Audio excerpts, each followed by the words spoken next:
Hey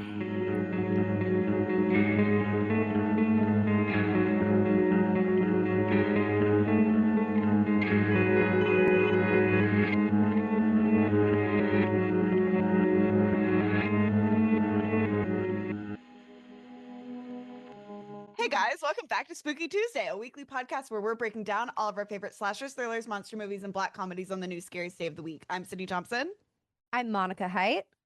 And I'm Chelsea Duff. And welcome to a new episode. We are doing a brand new movie release. I guess it'll be out for about a week by the time you guys are hearing this. But at the time of recording, this movie came out like 3 days ago.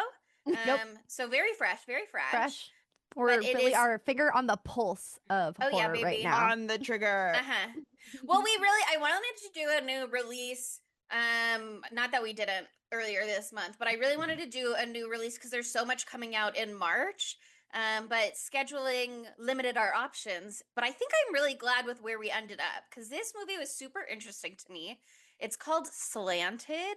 It had kind of a limited release, so it is a smaller film. But it started getting some buzz recently because, as we know, Mckenna Grace, she's everywhere. And she's here in this movie. And she's right here where we left her. In a movie she's right here. Movie Tuesday covered. Half her face on the poster. The other half, Shirley Chen. Because this movie, it's a little crazy, girl. Let me read you the IMDb logline.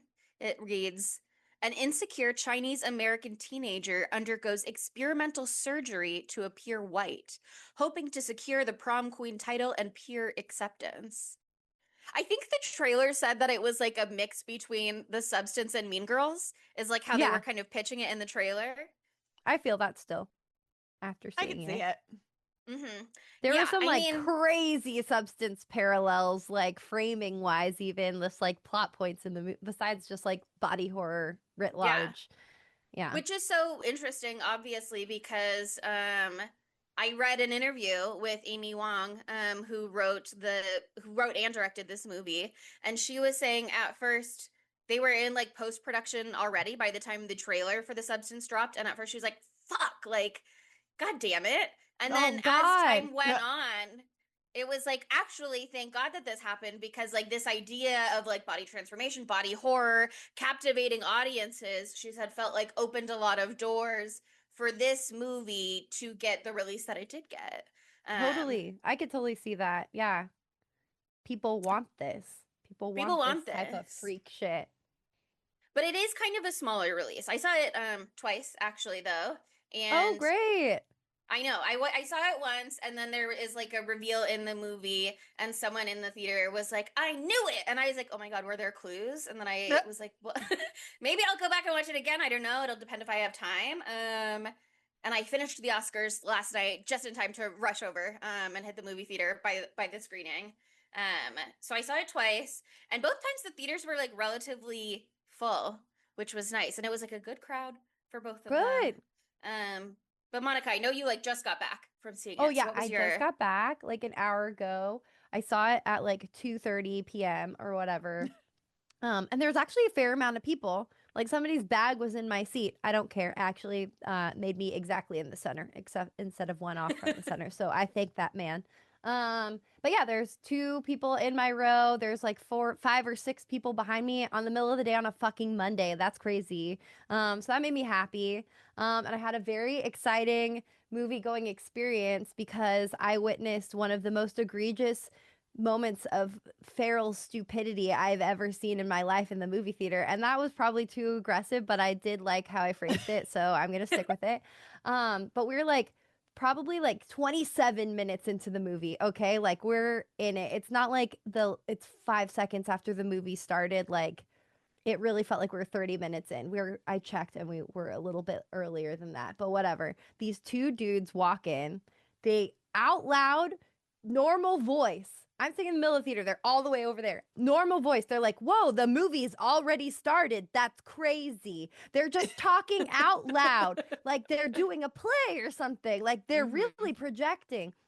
And they're like, whoa, well, I can't figure out where our seats are. They're just blah, blah, blah, blah, blah. Shut the fuck up. Shut the fuck up. Oh my God. And then they find their row. Oh, good. It's my row. So they're all the way on the other side of the row. But instead of walking in front, They walk down my row. They walk all the way down my row in front of me. Oh, out loud. Excuse me, I'm sorry. Excuse me, I'm sorry. Like that. All the way down to the end. They get down to the end. Oh, nope, they were wrong. They come back in front of me all the way. Then they go to the girl who's 2 seats down from me, who we have formed a kinship at this time because we're giggling at the same time. And they go to her, excuse me, I think you're in my seat. And she's Sorry, like, girl, no, you you're got here not. 45 minutes late. So even if that were true, you have to pick somewhere else now. And then they looked at me and they're like, oh, are you, I think you're in my seat. And I was like, dude, it's 30 minutes into the movie. Go sit down there. I literally said that. I was like, fuck you. Go Get the somewhere fuck else. out. And they were like, oh. And so they went over. So I put them in their fucking place. They go, they sit down.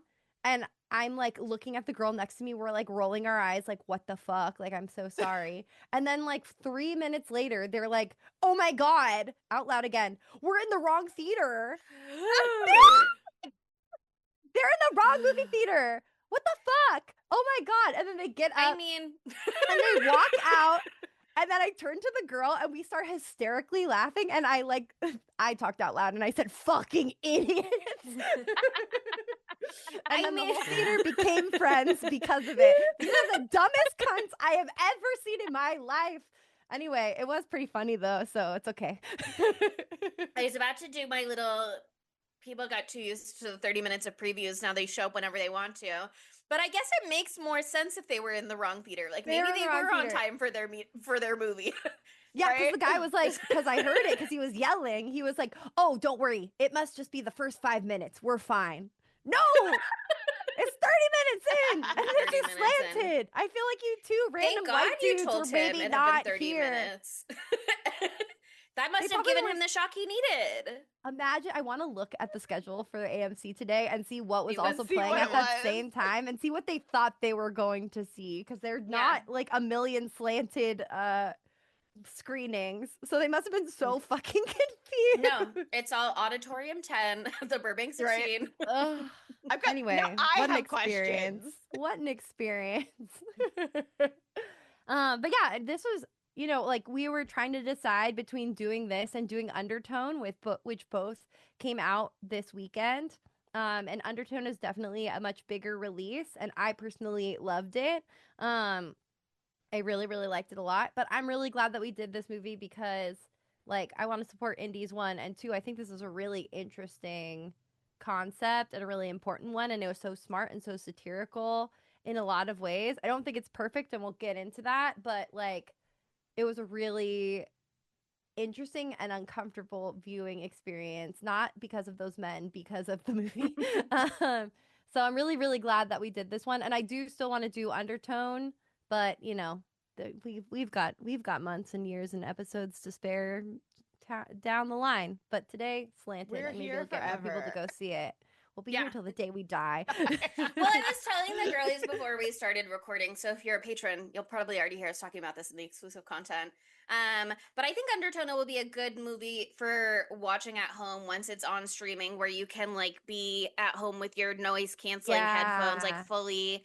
It's so like sound specific, and I'm sure it's great in a normal theater, but Monica and I got to see it in a Dolby theater, and it's already like not hardly playing in Dolby at all. So yeah, because there's so many movies out right now that are also wanting to be Dolby that it's just like I looked over the weekend, it was like 1:10 p.m. showing. Yeah, well, the Dolby theater right now is playing Hoppers, so that's what they switched and to that's Hoppers. Important. It's so I'm hearing supposed to be like really good.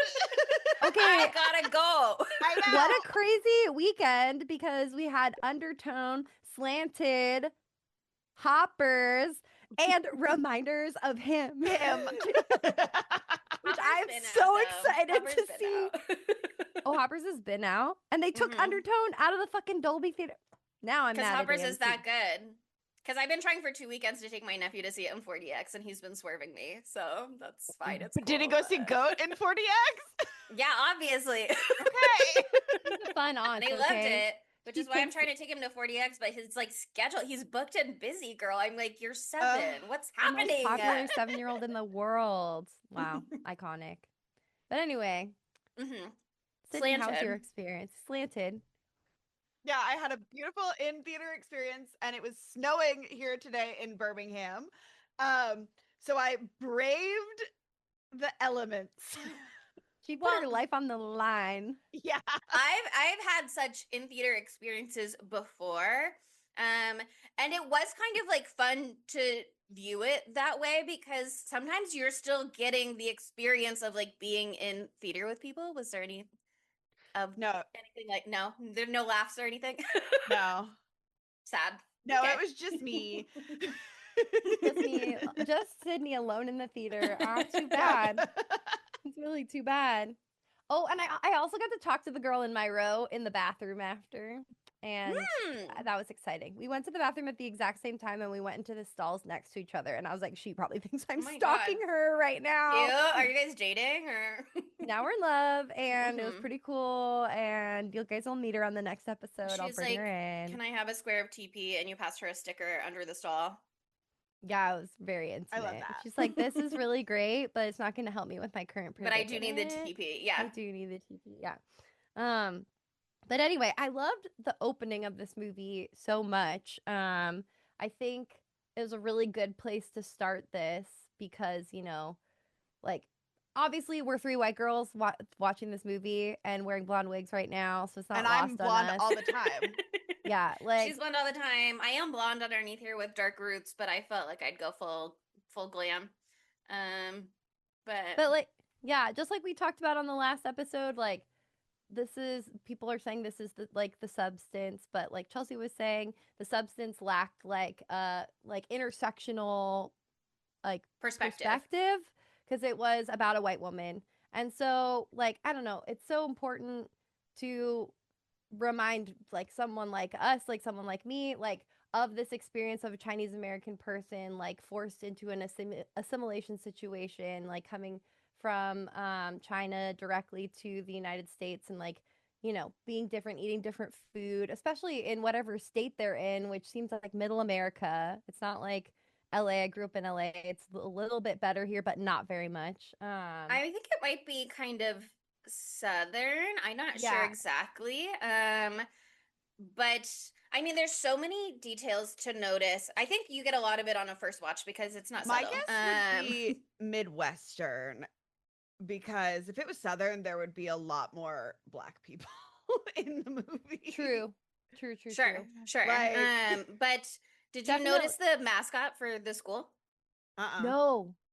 Oh, they're like the Park State High Wizards. And it's like a clan wizards, like a clan wizard with like a pointed white hat. I totally missed that wizard. I didn't notice it the first time around, but on the second time around, it is everywhere in the background. Okay, well, I just want to say, everybody knows nobody's having wizard as a thing here.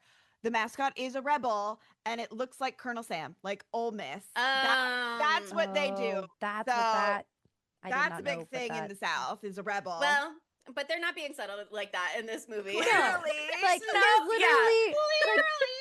Like, the opening thing that you see is like AR-15 Foods Market.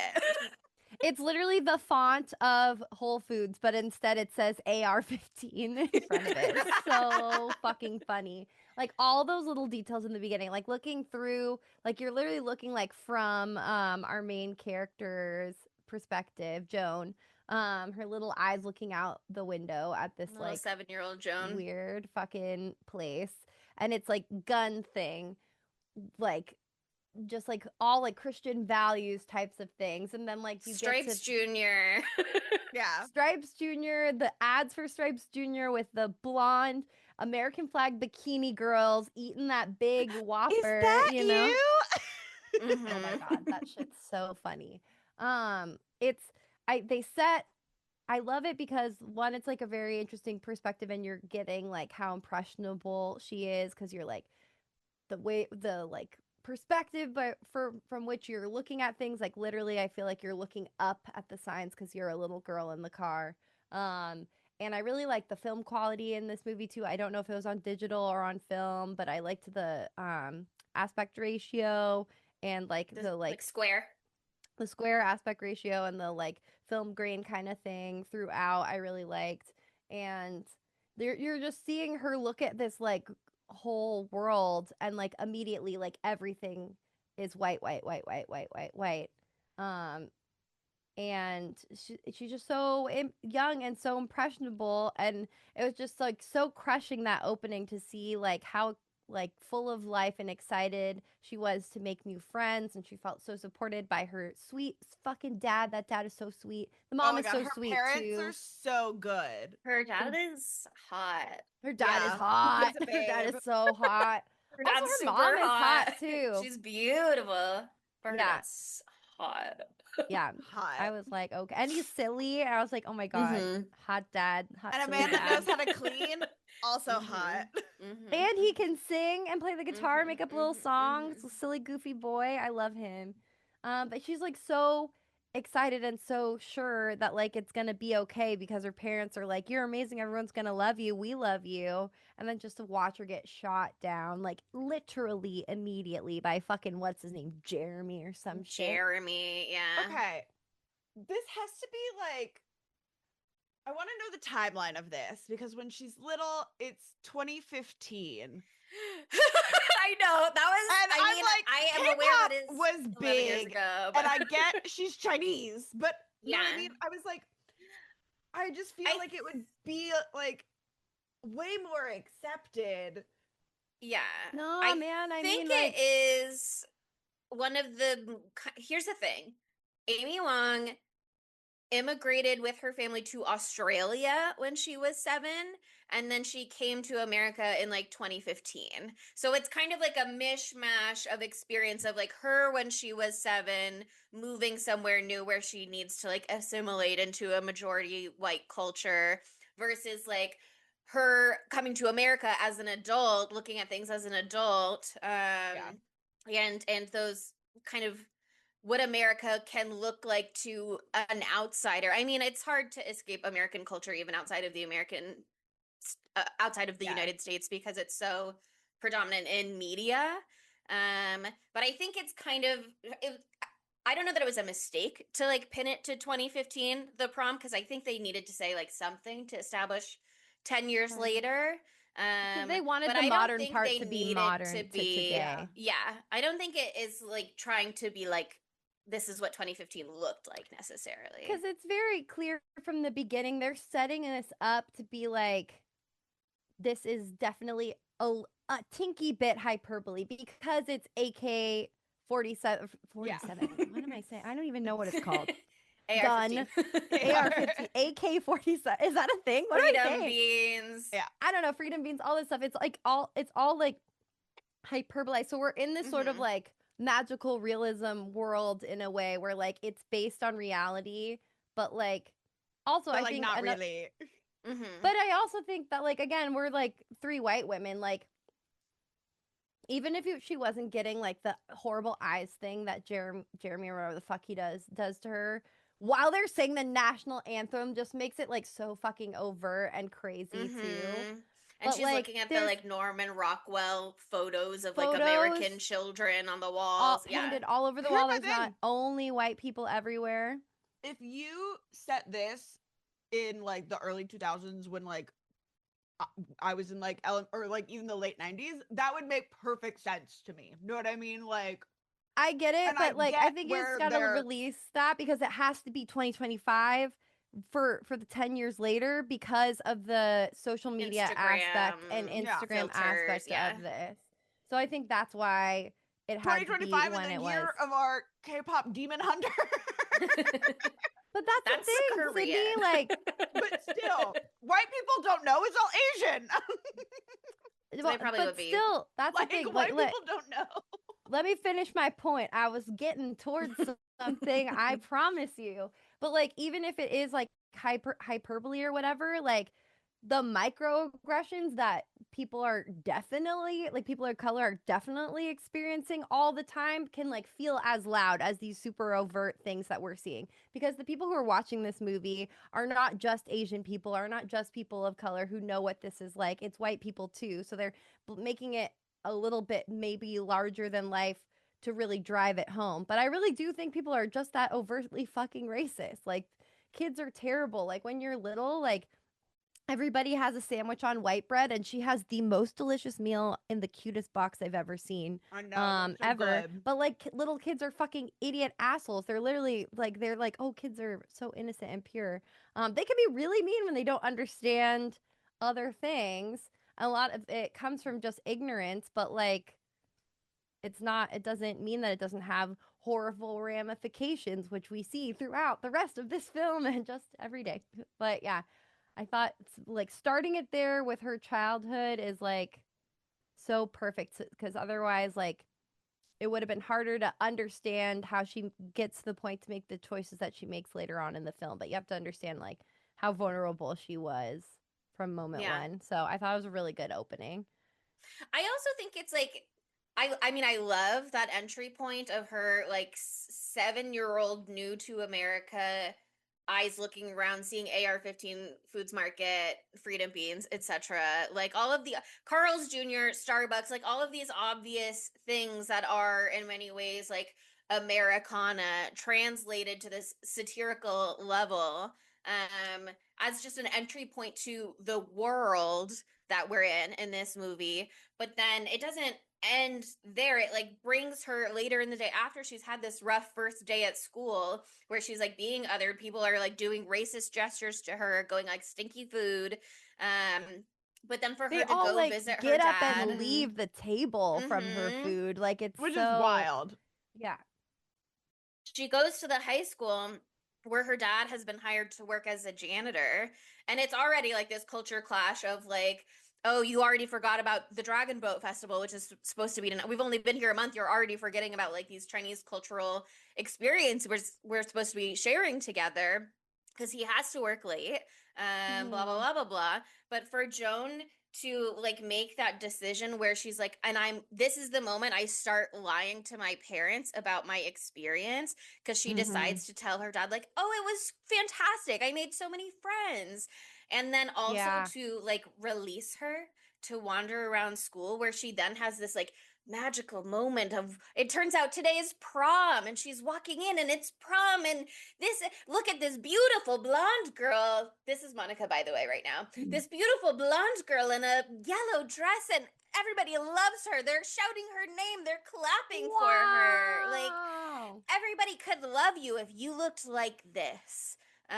This is what how you can be accepted as today you've been like dismissed and sent out into the cold, and here's how we can bring you in and like surround you with warm love. Like it really colors as the movie goes on like why prom queen in particular is like such like a lofty goal to her. It's not just because obviously it's a status symbol, it's like one of her first days, they've been there a month, but her first day really being like around other people meaningfully, she comes across this thing and it's like, wow, this is like the opposite of what I have right now. How do I get there? Yeah, like that's the perfect American girl. Like that is what you aspire to be. And she's so far from that. And that's just what she's trying to get towards every single day in the 10 years that go on since then. It's just it's so hard. I mean, you're so impressionable when you're so young. Like there's just so many influences you're receiving at all times that are just gonna like literally like dig their claws into you and affect you for the rest of your life. Which makes me have a panic attack about ever having a child, because like, oh my god, you can't protect your children from, like, you can't so close many their things. eyes to the world, you know, like they have to see. But it's crazy, those little like light bulb or flash bulb memory moments of your childhood, the hyper emotional moments that stick with you, and it's like a movie in your head. Like that's one of them for her. And the way that it's shot too, it's so like she's going through the silvery curtain, and it's like so romantically lit, and like I don't know, I just thought I really liked the cinematography in this too. Thought it was really fun, especially in these like, I felt like there was a childhood magic to that opening sequence, and I think they did a really good job of using that tone. Ugh, yeah. It's so crazy because like, again, this is a hard watch for, I think, anyone to watch. Obviously, it's a harder watch for someone who is experienced this directly. But like, just watching it from my perspective is just like, it's already, there's so many pressures like to reach this ideal of like womanhood or whatever, and like you can watch The Substance and that'll really get into that.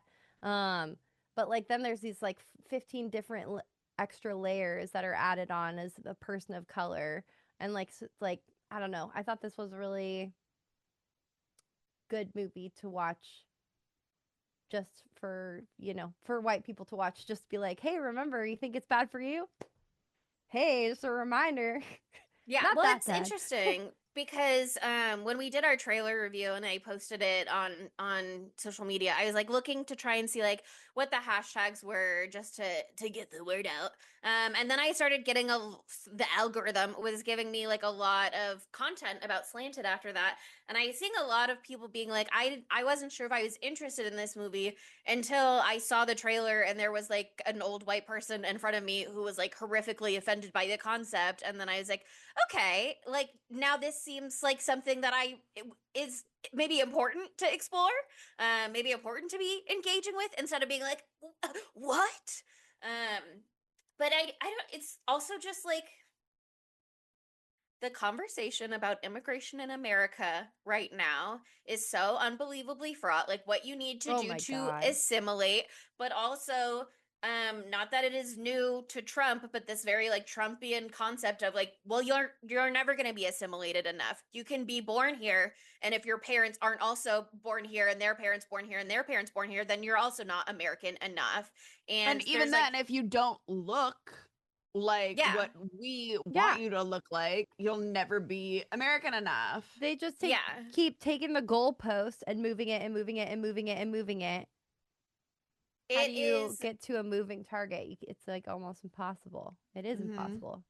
right, and it's historically, not that America has ever been this like shining perfect utopia, but there had been this idea of America in the past of like the great melting pot, and that one of its strengths was that like the American dream draws people from all over the world to try and come and make a life here and be American and achieve what it means, what Americans can do and what it means to be American. And I saw something else this weekend. I don't remember where it was or like what the context was, but it was talking about like the timeline of immigration. Like it takes a whole lifetime in many ways to immigrate, because if you come here, you bring your children here, like you're spending your whole life just trying to set up the next generation for Yeah, success in so many ways. You're not totally. even hardly getting the chance to have that for yourself. Experience yourself. Yeah. Mm-hmm. And I think that's part of what is so interesting in this movie. It's not just that she's Asian American and therefore different from all the white people in town. It's also that she's like, has literally just immigrated from somewhere Yeah. else with her parents who are still very much rooted in the culture of their home country. It's not even she was born here and she's always been American. It's like she was 7 when she came here. It's very young. She's still kind of trying to glom onto everything and be just in her words sort of like just a normal American as opposed to being Mm-hmm. Asian American. But her experience is so fundamentally different from her parents as well. It's not like they were Asian American growing up in America. They're Chinese. They're from China. Yeah. It's And I like that overt like part later on in the movie where they're like, yeah, I had my whole life to know I'm Chinese and to know what that means. And you had 7 years. Like, it's not the same thing. It's a very, very difficult situation she's in. Jesus Christ. And then everyone's just an absolute baby back bitch to her. yeah. Except for her best friend. And I am curious. I mean, I think Another woman of color. I think she was so fabulous in this role.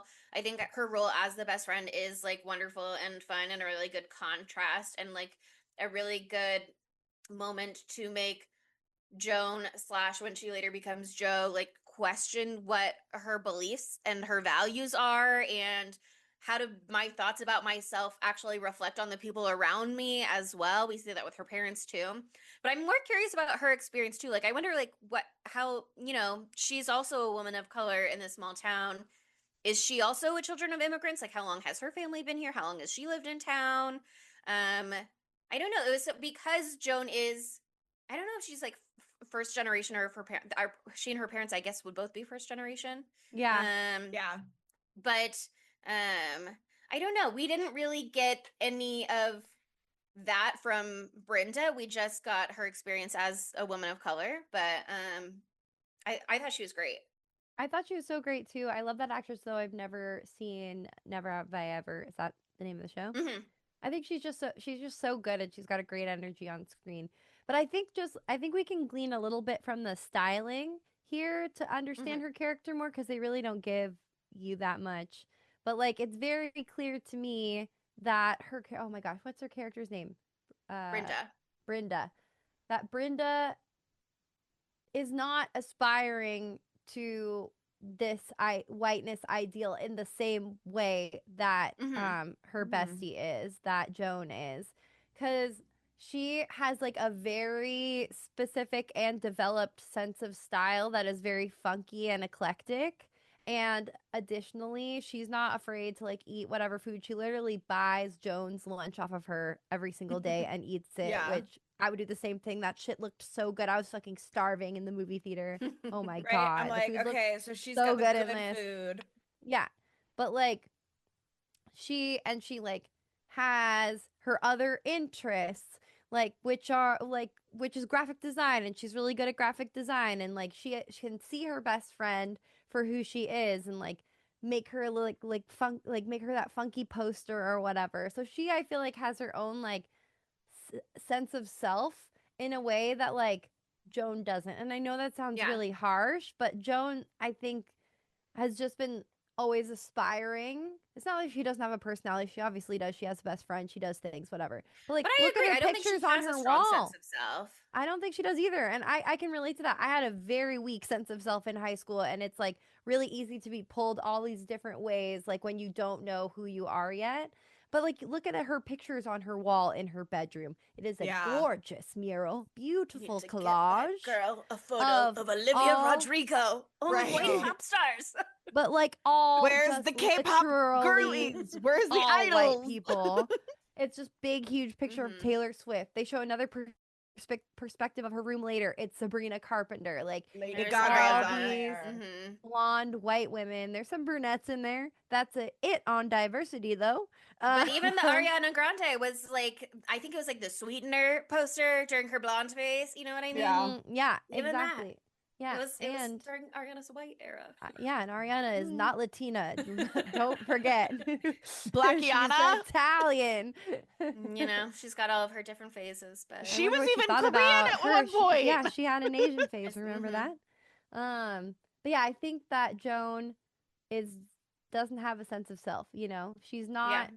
She's pushing away. The first time we meet her as a teenager, she's got the clothespin on her nose to try and create this like false, little ski jump nose, and then she uses the white girl ethno filter, and then it says filter you're in the is top so 0.00001% of users of this filter. Like that's the first thing we see of her. The when filter it's 10 years later. like shit. It did look like shit. I have done the clothespin thing as somebody who doesn't like her nose, and as whose father will make fun of her for having his own nose and calling it big, as we brought up again in the last episode of Mark roasting me. Mark fucking so there's bastard. Historical evidence of this conversation. Love you, Mark, if you're listening, but rude. He's not. Don't worry. He just does social. But I've done the whole like clothespin trying to. So like I get trying to do, like other things to improve constantly, because even let alone like white beauty, like European white beauty standards, just like what you have to do as like a woman also versus like men's beauty standards, that affects that knows that sees no color. No, I'm just fucking kidding. Kill me. No, I agree though. I mean, it's this movie is speaking to a specific experience, but there's also universality in the idea, especially for women and girls, where there are whole industries, cosmetic in terms of makeup and also in terms of plastic surgery, built around Botox, there's always room for improvement. GLP-1. There's always something you can do. There's always something to aspire to. I saw a tweet the other day. Somebody was making fun of this tweet, which is how I saw it. But I saw a tweet the other day that was like, oh my God, girlies with light features, blonde hair, blue eyes, blonde eyelashes. I'm so glad we finally have Zara Larson like owning her blonde eyelash beauty, her natural beauty, because like dark features are so held in high regard. It's like everybody is always really like, need to like put to feel like bad for the Aryan blonde, features blue eye. up on the pedestal that they deserve. Jesus Christ! Yeah, but like Everybody should feel here. really sorry for me, guys. I just have like pale It's everything so and hard. big, beautiful But to a gray degree, eyes. there is this, it's kind of universal that it's like, if I were just prettier in XYZ way, would things be better for me? I mean, there's It's very always that obviously specific. goalpost. Yeah, there's racially speaking, obviously, there's a lot of, you know, you might not get the same mortgage lending offers. You might not get the same like valuation on your house you're trying to sell. Like Your there are very job. concrete ways that that comes through, but it is something that I think probably most girls and women have felt at some point. If I just looked like XYZ, I could have this thing that I want, or things would be easier. And so that's a universal truth, is like that longing for what you don't have, longing for the ideal or whatever. Anybody can relate to that.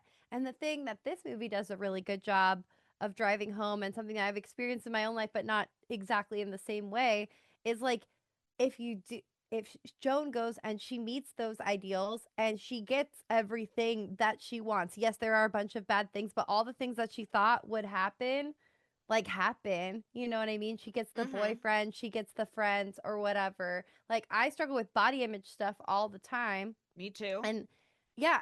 And like when I did like lose weight one time many years ago, I got hit on every second that I was out in public. It was crazy. And I was like, I thought I was hot before, but like the attention changes. Like once you meet that ideal, it literally is different, and it's fucking maddening because it's just like the society like these things are real, and it's so fucking crazy. And so it must feel like, yes, it feels bad, like especially in this era where Y2K is coming back and be like heroin chic is back again. Oh my God, driving me fucking up the wall. But like the, you know, that's just the tip of the iceberg. Like person of color, like having this experience, what Joan is experiencing is so much worse because it's just, I don't know. It's all racially charged too. It's just a really difficult thing. It's hard when your bad actions are then rewarded. Thank you. I couldn't think of that word. It just like keeps the cycle going. It's also one of those like, okay, the grass sometimes is actually greener on the other side, but like at what cost? You know? Yeah. Like, yeah, and not even just how her face starts melting, because, you know, if she just gave it time, that would heal, as we learned. But it's like you're losing your connection to your family. You don't look like your family anymore. They don't like look see like you your in their grandma. face.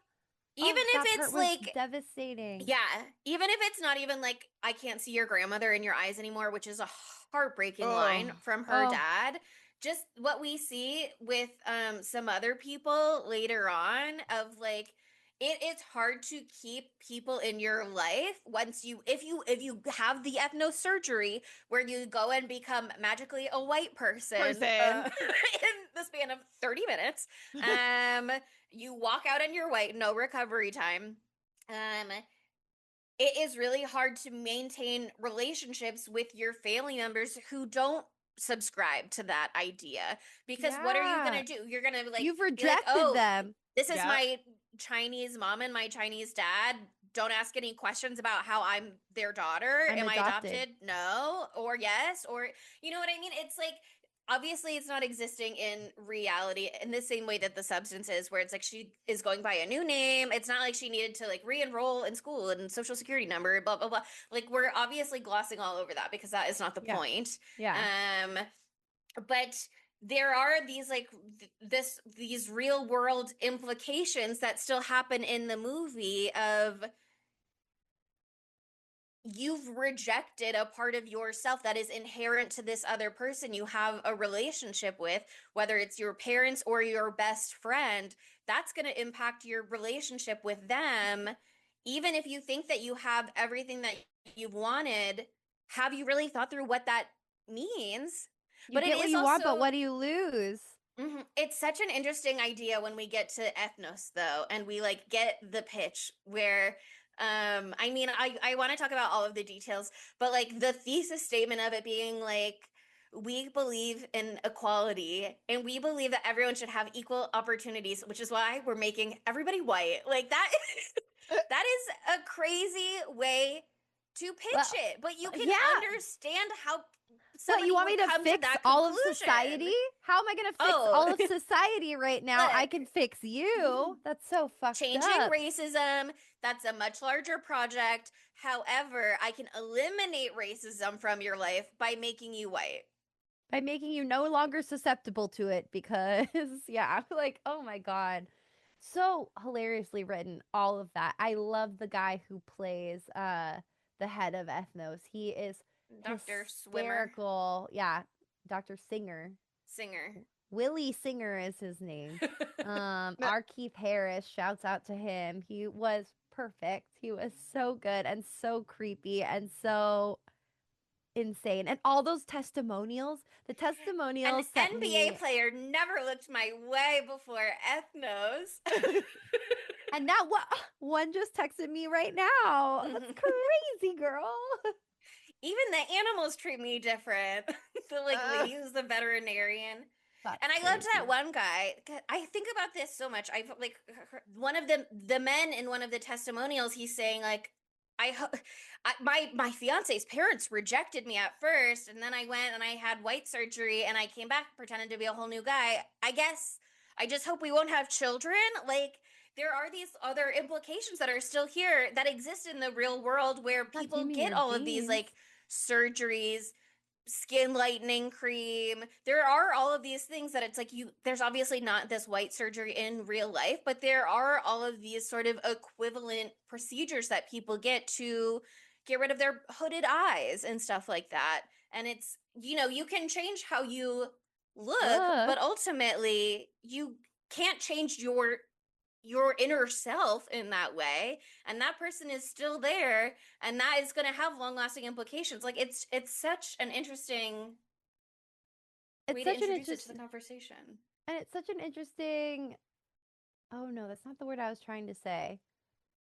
What does this mean? Okay, whatever. Like, I think one of the things that's also really stressful, I wanted to say the word hegemony, and I don't think it means what I thought it meant. And so we're not using that word. And I'm sorry that I told you about it now. I'm smart, I promise. But, oh no. Oh, what is it? Okay, I'm going to explain it, and then Chelsea's going to know the word, or Sydney's going to know the word, and it's going to be great. It's going to be great.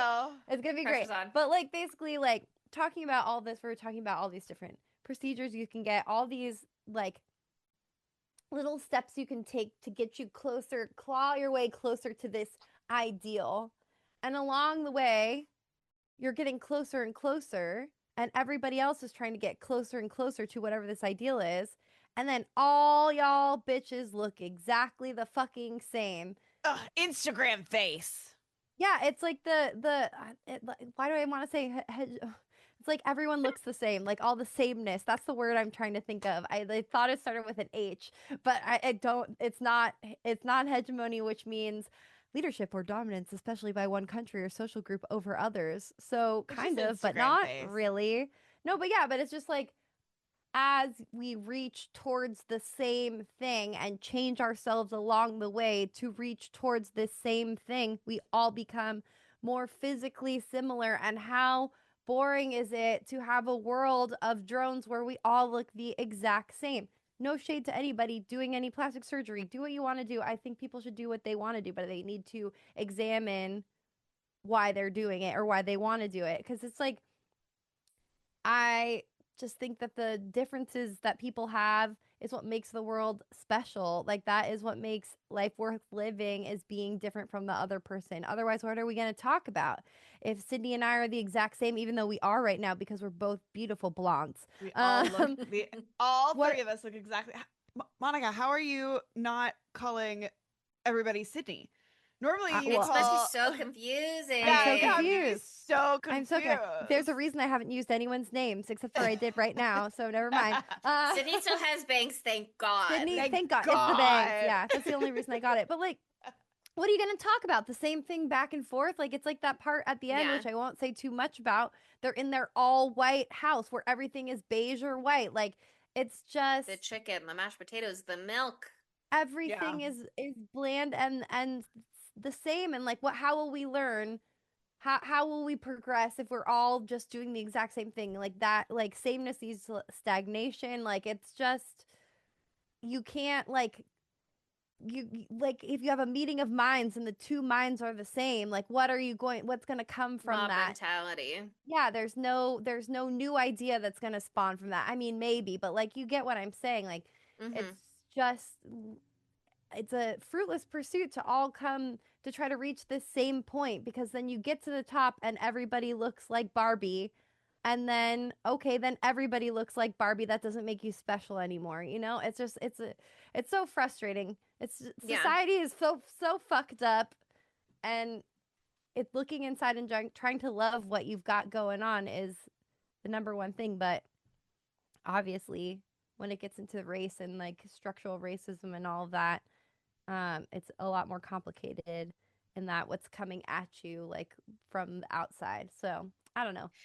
Well, your use of the word special reminds me again of that parking lot conversation after she's like come home, revealed her new white face to her parents, and they've dragged her back to Ethnos Inc. to be like, change her back, like put her back the way that she was. And Dr. Swimmer or Singer, you said, Dr. Singer's like, oh, it's permanent. Sorry, your daughter lied to you and said that it was a field trip and tricked you into signing this, but there's nothing I can do. That's you're bad. Sorry, girl. Did she have to pay for any of this? Like, well, the mom does say like, we want our money back also, and then they bring out that enormous no refund sign. But like, he says something to her about how like, we don't want money to be a barrier, so he gives her the hair transplant for free. And then he basically says something to the effect of like, you're one of our first customers. We're giving you a good deal. You're going to be able to afford it. Oh, yeah, because it was like nobody cared about it, and then all of a sudden. Right, because when she gets there, it is like empty, and they I mean, we see her. They are approaching her several times over social media in the film. There's that very beginning where she uses the filter. She's in the top 0.00001% of filter users. We have an exciting opportunity for you. There's another time where it pops up on Instagram. It's like the first thing she sees in the morning when she wakes up. And then finally they get her after she's walked through the hall of prom queens and been like, to be one of them, I must be blonde. And she's gone and bought the bomb blonde hair bleach and tried to bleach her own hair to middling success. Poor thing. She got it in her eyes. Yeah, I know. Rough experience. Other than it clearly needed to be toned because it was patchy and she missed. Yeah, she didn't get the crown of her head. She kind of looks like a baddie with the bleached blonde hair. If she had just had Brenda help her with it, I think they could have done it really successfully, because I have also had a friend bleach my hair, and if you do it on virgin hair the first time, I mean, I'm sure there are people who've screwed it up, but if it's you've never bleached your hair before, it might not be even, but you're not going to burn all of your hair off, at least. The danger comes later when you need to do your roots. So thank God she got hair transplant. Thank God. But yeah, the moment comes when after she's bleached her hair and Olivia has approached her at school. I love that moment where she like taps her on the shoulder at first and she's like, oh my God, wrong person. And then approaches her later in class and is like, hey, I have the right person this time. Hi, queen. But after they've had the whole exchange, and I want to talk about the nail salon thing as well later. Yeah. But it's afterwards when she's outside, she goes to like hug her and sees the crown of her head and is like, ew, your roots are showing. That's when they get her. And they message her, like, tired of your black roots showing? Come over. And she like wanders over that same day. And they're like pursuing her aggressively, because they're still building their business, basically. So they're gonna get her to do it regardless, and then hopefully word of mouth, maybe her parents come in, etc. So their business model is to reach out, but I don't remember what the point of that was. So I don't know, girl. Well, okay, can we spoil the twist or whatever now? Because I feel like this is when we start like getting some clues maybe about that, like you were talking about. Mm-hmm. Yeah, because I only saw it once. I didn't pick up any of the clues. It was twisted for me. Well, I don't know that there were. Well, you go. You say. Yeah, let me just say this one piece. So Olivia is the number one hot girl supreme. Beautiful. She's beautiful. Okay, I get it. But we find out, and she's also an actress. And she's booked and busy, and it's very exciting. But we find out that at the end that she also used to be Cuban, and she went through the whole procedure as well, and so did her father, and they excommunicated her mother because she wouldn't release her identity. She wasn't down. Which is she wouldn't do it. So wild. So wild, because oh my god. And they have that like dead mommy scene, and I was like, oh wow, they're really coming with the dead mommy white girls. All right, fair. I can take it. I've been come for before by what's his name from Inside. Oh, dating Phoebe Bridgers right now. Bo Burnham. Bo Burnham came for me before. He can come for me again. What were you gonna say, Sydney? I was gonna say like them being like specifically Cuban, like from Miami, when like so many Cubans like voted for Trump because they like Peter Weber's family, and Pilot Pete the Bachelor, yeah, number one Republican. And also Cuba's power grid gone down now, and so there's no power in Cuba as of today. Yeah, oh my god. I mean, the implications of making them Cuban were pretty spot on. Totally. But anyway, like the one time where I feel like there could be like a clue is how is Ethnos? Is that what it's called? How's Ethnos getting all of this information about Joan? And in that moment, right after she shares her cookies. Yeah, well, in that moment, right after the nail salon where Olivia's like, oh, you missed your roots, ew. Like, and then immediately she gets a message that's like, you missed your roots, like, you should go get it fixed right now. We'll fix it for you or whatever.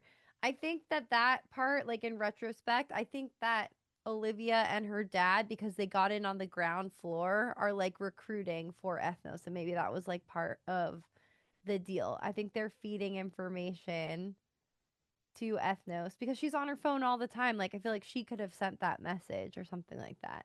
So I feel like they could be more involved with the thing, like with the organization, excuse me. This is obviously just speculation. But I could definitely see the dad believing in Ethnos so much that he like became a stockholder right away and invested in it. And so like they're trying to like get it off the ground floor. And so like why else would Olivia like give Joan the time of day? Like, yes, she's trying to get that discount for her nails, but like she can afford it either way. Like she's either just trying to make fun of her or she's trying to get closer to her to like get more information to manipulate her to make this decision. So yes, that, and also one of my thoughts around that scene is like it's this rejection from Olivia that she might be associated with anything that could possibly bring her down. Like she's gonna endorse someone for prom queen, irregardless of prejudice. So like it could be an Asian girl. What a beautiful she is such a philanthropist. She Feel the really burn. is. Hashtag feel the burn. That was crazy. The feel a burn thing was crazy. When they scanned around the whole cafeteria and people and had they're all like blistered, pus-filled blisters. Ew. Anyway, keep Ugh. going. But Joan has become blonde. Therefore, Joan is one step closer to socially acceptable. Olivia can bring her in enough, be publicly associated with her, post her on her Instagram. She's allowed to be in the video. She doesn't have to like film it with Kat and Greta in them. It's like one of them is filming and Joan gets to be there until she sees her Black roots. And then it's like, now I need to immediately excuse myself from this situation and walk away. I can't be like close to this at all because it'll bring me down. And we see that later in the party scene when she's throwing the party at Elaine Hendrix's house, Parent Trap Mommy, and her best friends come.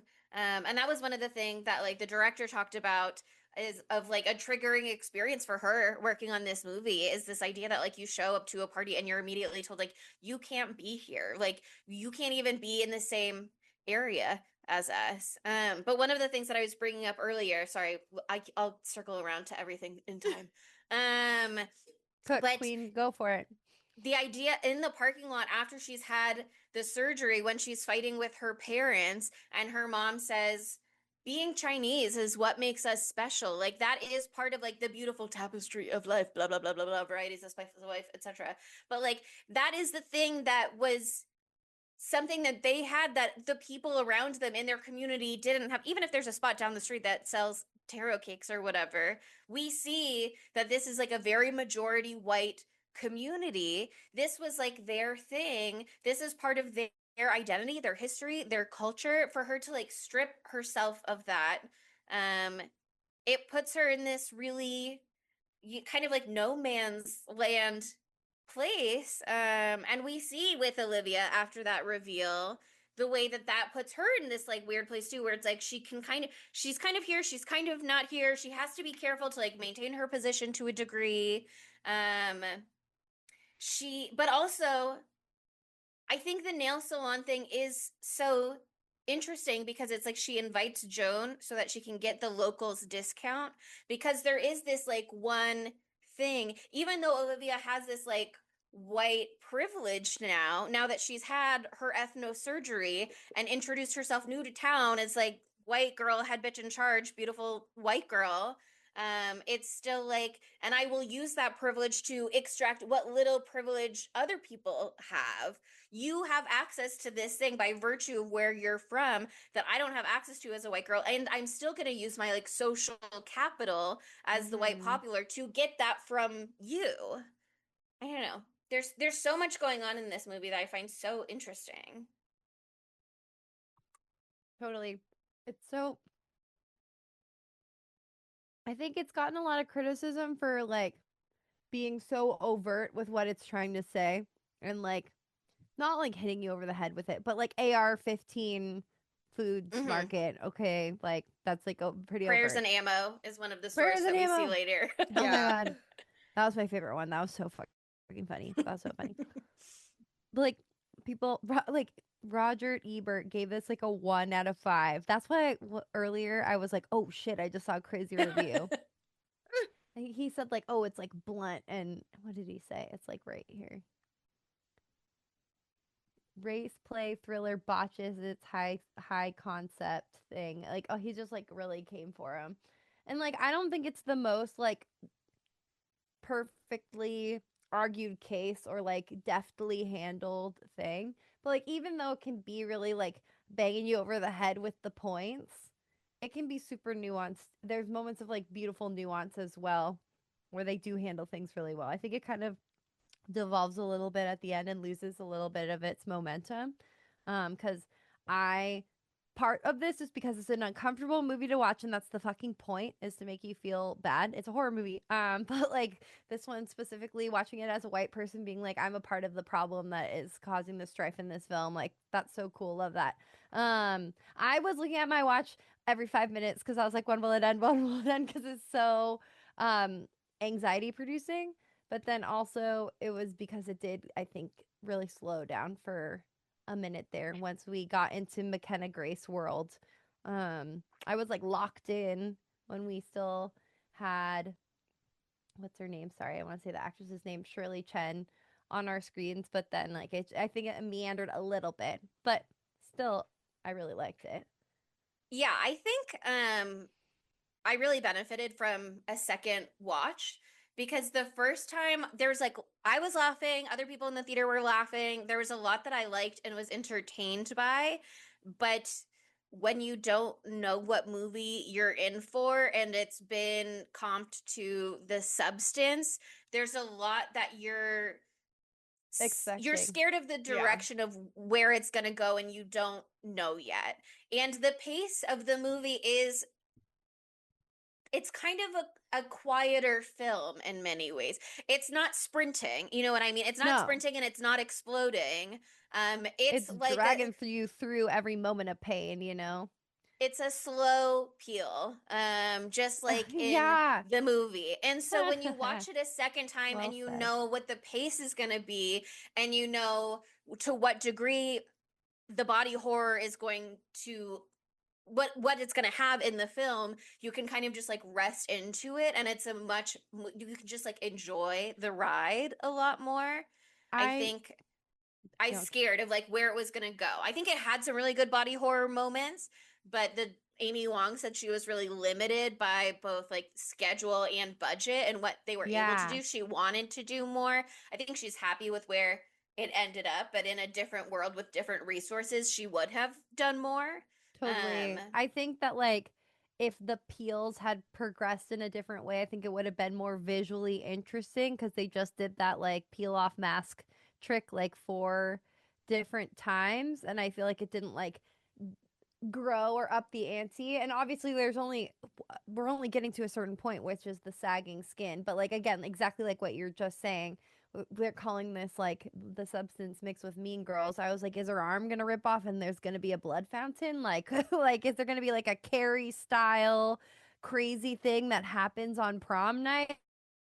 Like I was so anxious about like how overt and how grotesque it was going to get. The prom and then is it similar was more to the about New Year's Eve, but the volumes are very different. The volumes are very different. Yeah. So that was the one thing that was like frustrating about that comparison, which like how can you not make the comparison to the substance? I get it, but like and your expectations are what kill every my expectations are what kill every movie for me. And so I was like having a hard time with that. So I also wish it like it was very dark, like the cinematography. I want movies to be brighter, but like there's no way in hell a girl is getting ready for prom in the dark and like doing her like, and I get like it's how it's supposed to be, you know what I mean? Like she's ugly, she's blah blah blah, like she's drooping, but still nobody's doing that shit in the dark.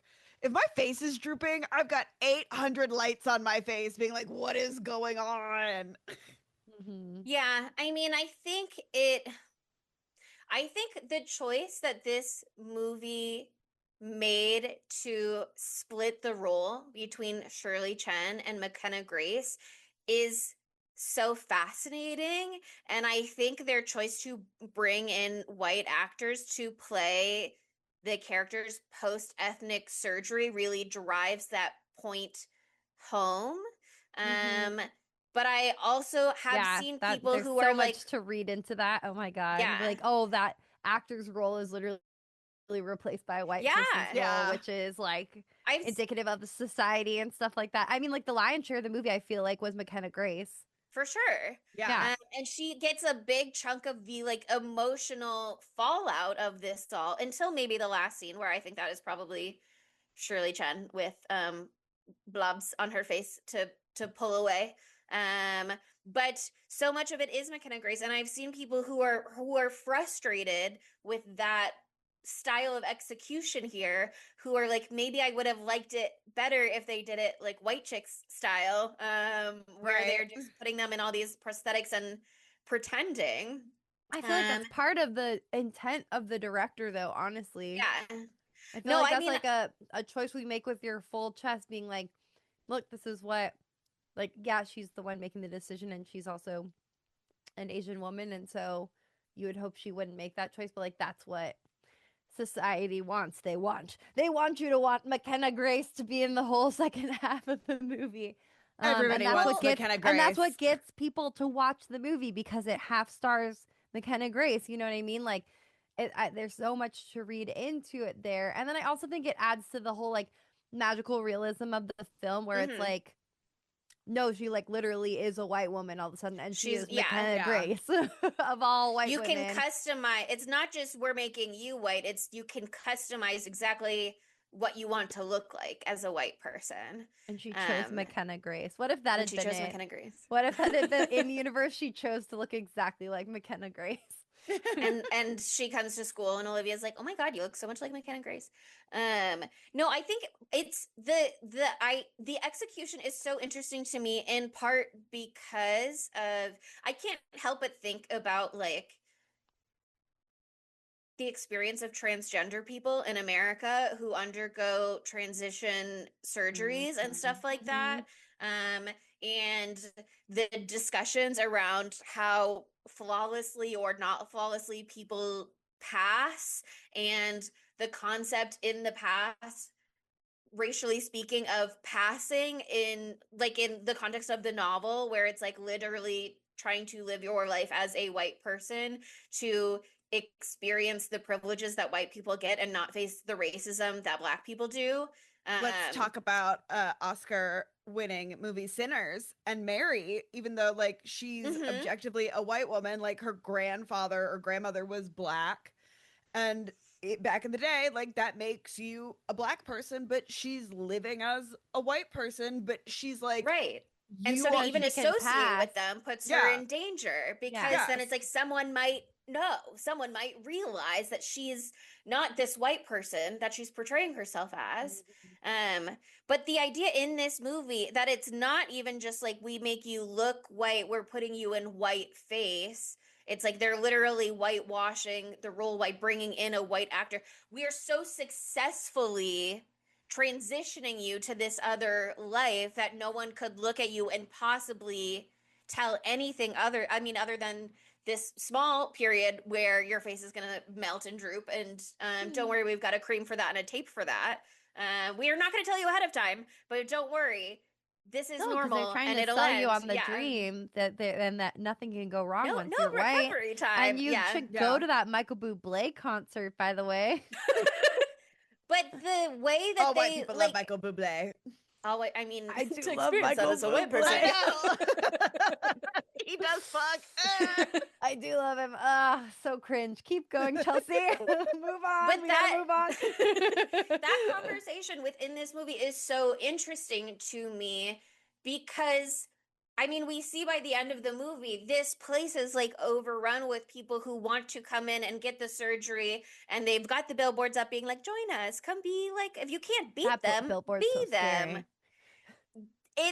The one thing this movie does not touch on, it touches on, because I mean, it's a different experience. This is about the experience of being a person of color. One thing she says to her mom in the parking lot, this is also one of the things that I was going to say earlier that I forgot about, where she's saying like, I don't want people to be like mad at me and hate me for something that I've never done. Like, she's like, I don't want to be responsible for every action of my whole race. And that's why I think part of this movie is so interesting, because when the Amy Wong came here in 2015, she said one of the like spark points for thinking of this movie was that in like 2021, post COVID, we know that, not that hashtag Stop Asian Hate was like the most brilliant campaign, but there was a need for people to talk about the rise in hate crimes against Asian people. There was like a specific shooting, I think in Atlanta,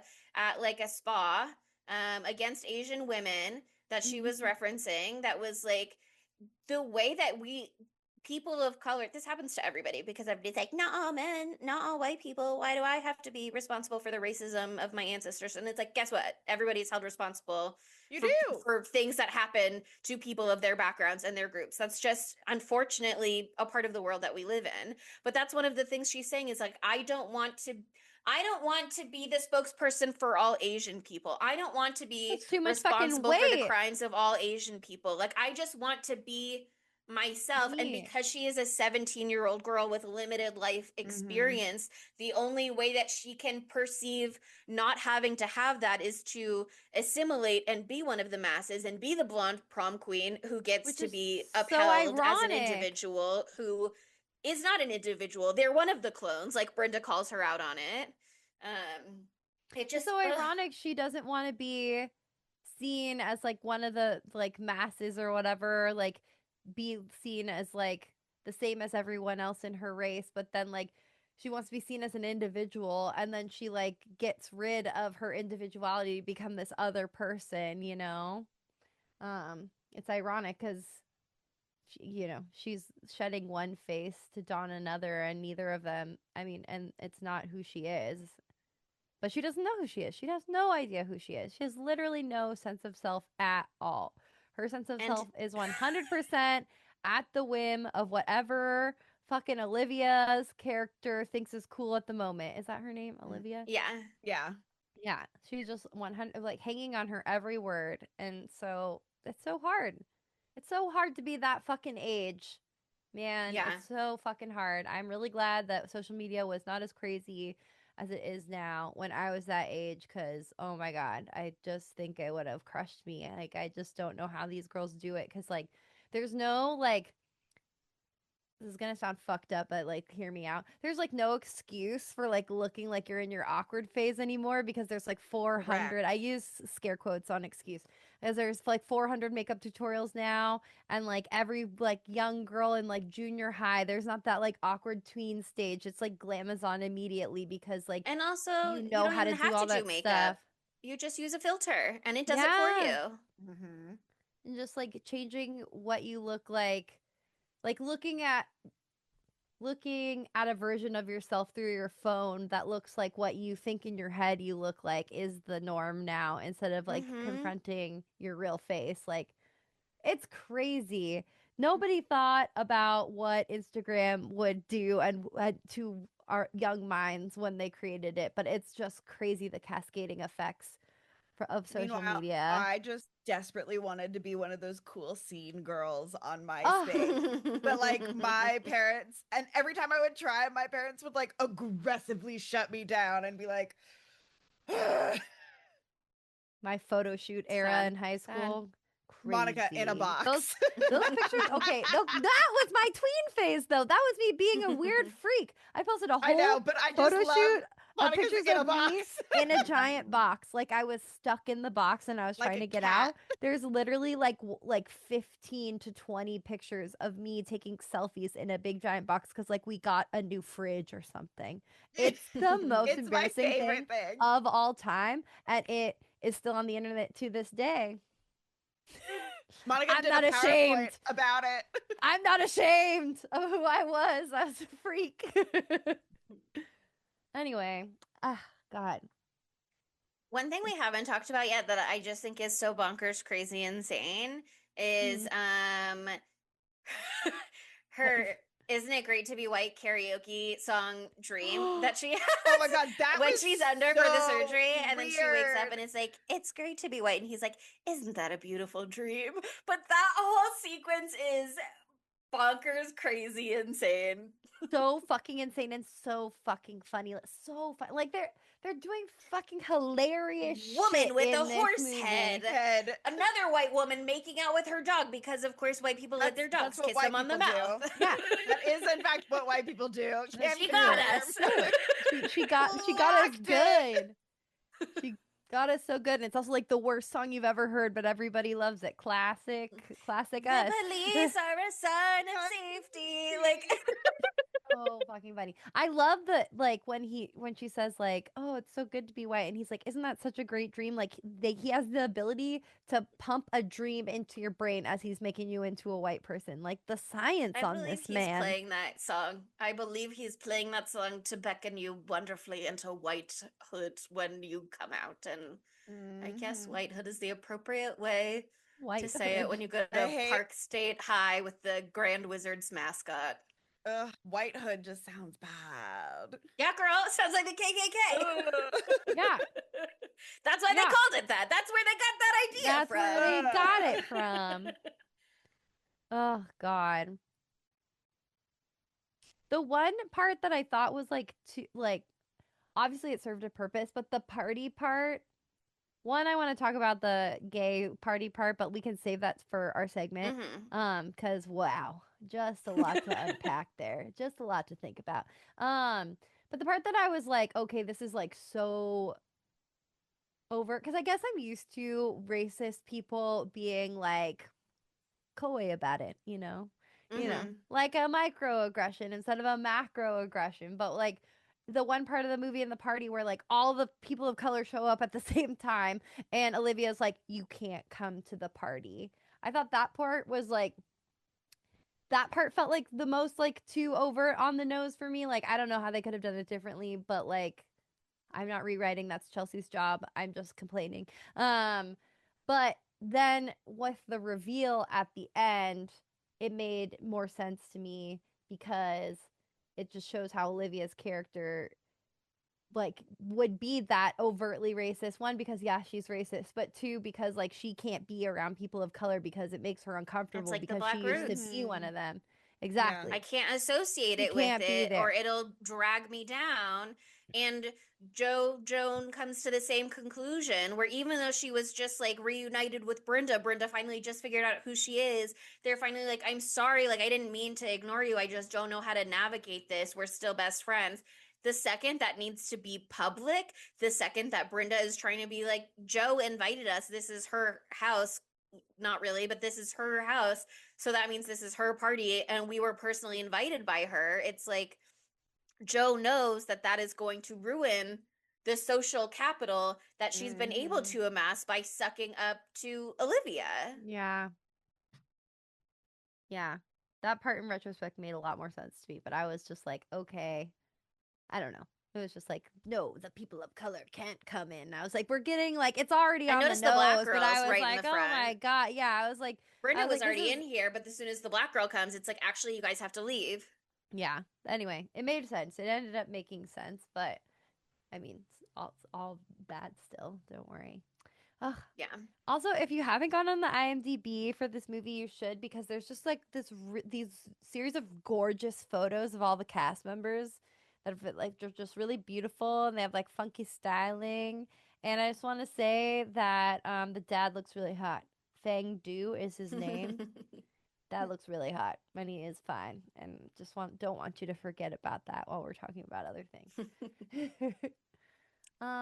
What next? What else do we want to get into? I think that Joan is smarter than she gives herself credit for. And I think if she hadn't imprinted on this idea of the blonde prom queen as a 7-year-old, she could have done things on her own merits a lot more. I think it's so we see these like very like smart moments from her when she's Jo Hunt. And I think part of that is, I mean, Mckenna Grace talked about it in an interview, and I linked all of the interviews and stuff that I read and that I watched in the episode notes if you guys want to check them out.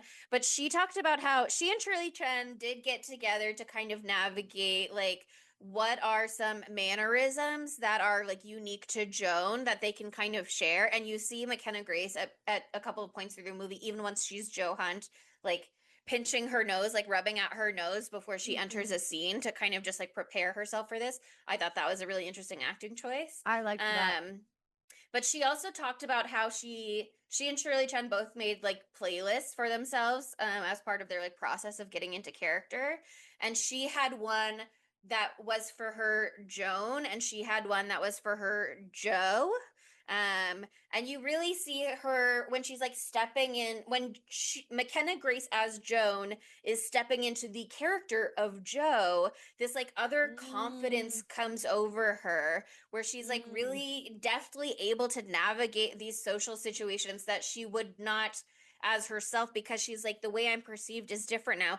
Like we said earlier, little girl came, as soon as I got surgery, people started smiling at me on the street. Yeah. Little girl came up to me and pointed at Stripes Junior American that flag bikini. busty Is that burger you? girl? Is that you, babe? Is that you?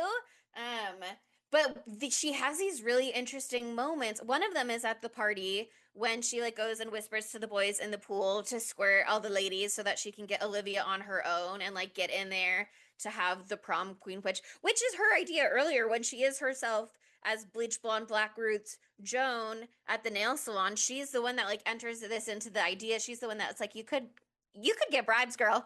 Just think about it. And then Olivia's like, could I have both Black Bear tickets? That was crazy. Crazy. But when she's first introduced to them, she comes over. She's like, oh yeah, my dad's a movie producer. And Olivia's like, I've never heard of him. And the way she goes, you haven't? Like the way she turns it around so instantly to be like, oh, it's actually really weird. It's not that I have a dad who I'm claiming is a movie producer that you've never heard of. That doesn't discredit me.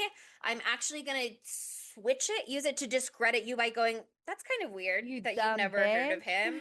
Maybe you're actually not as successful in the industry as you think that you are, as you're trying to project that you are.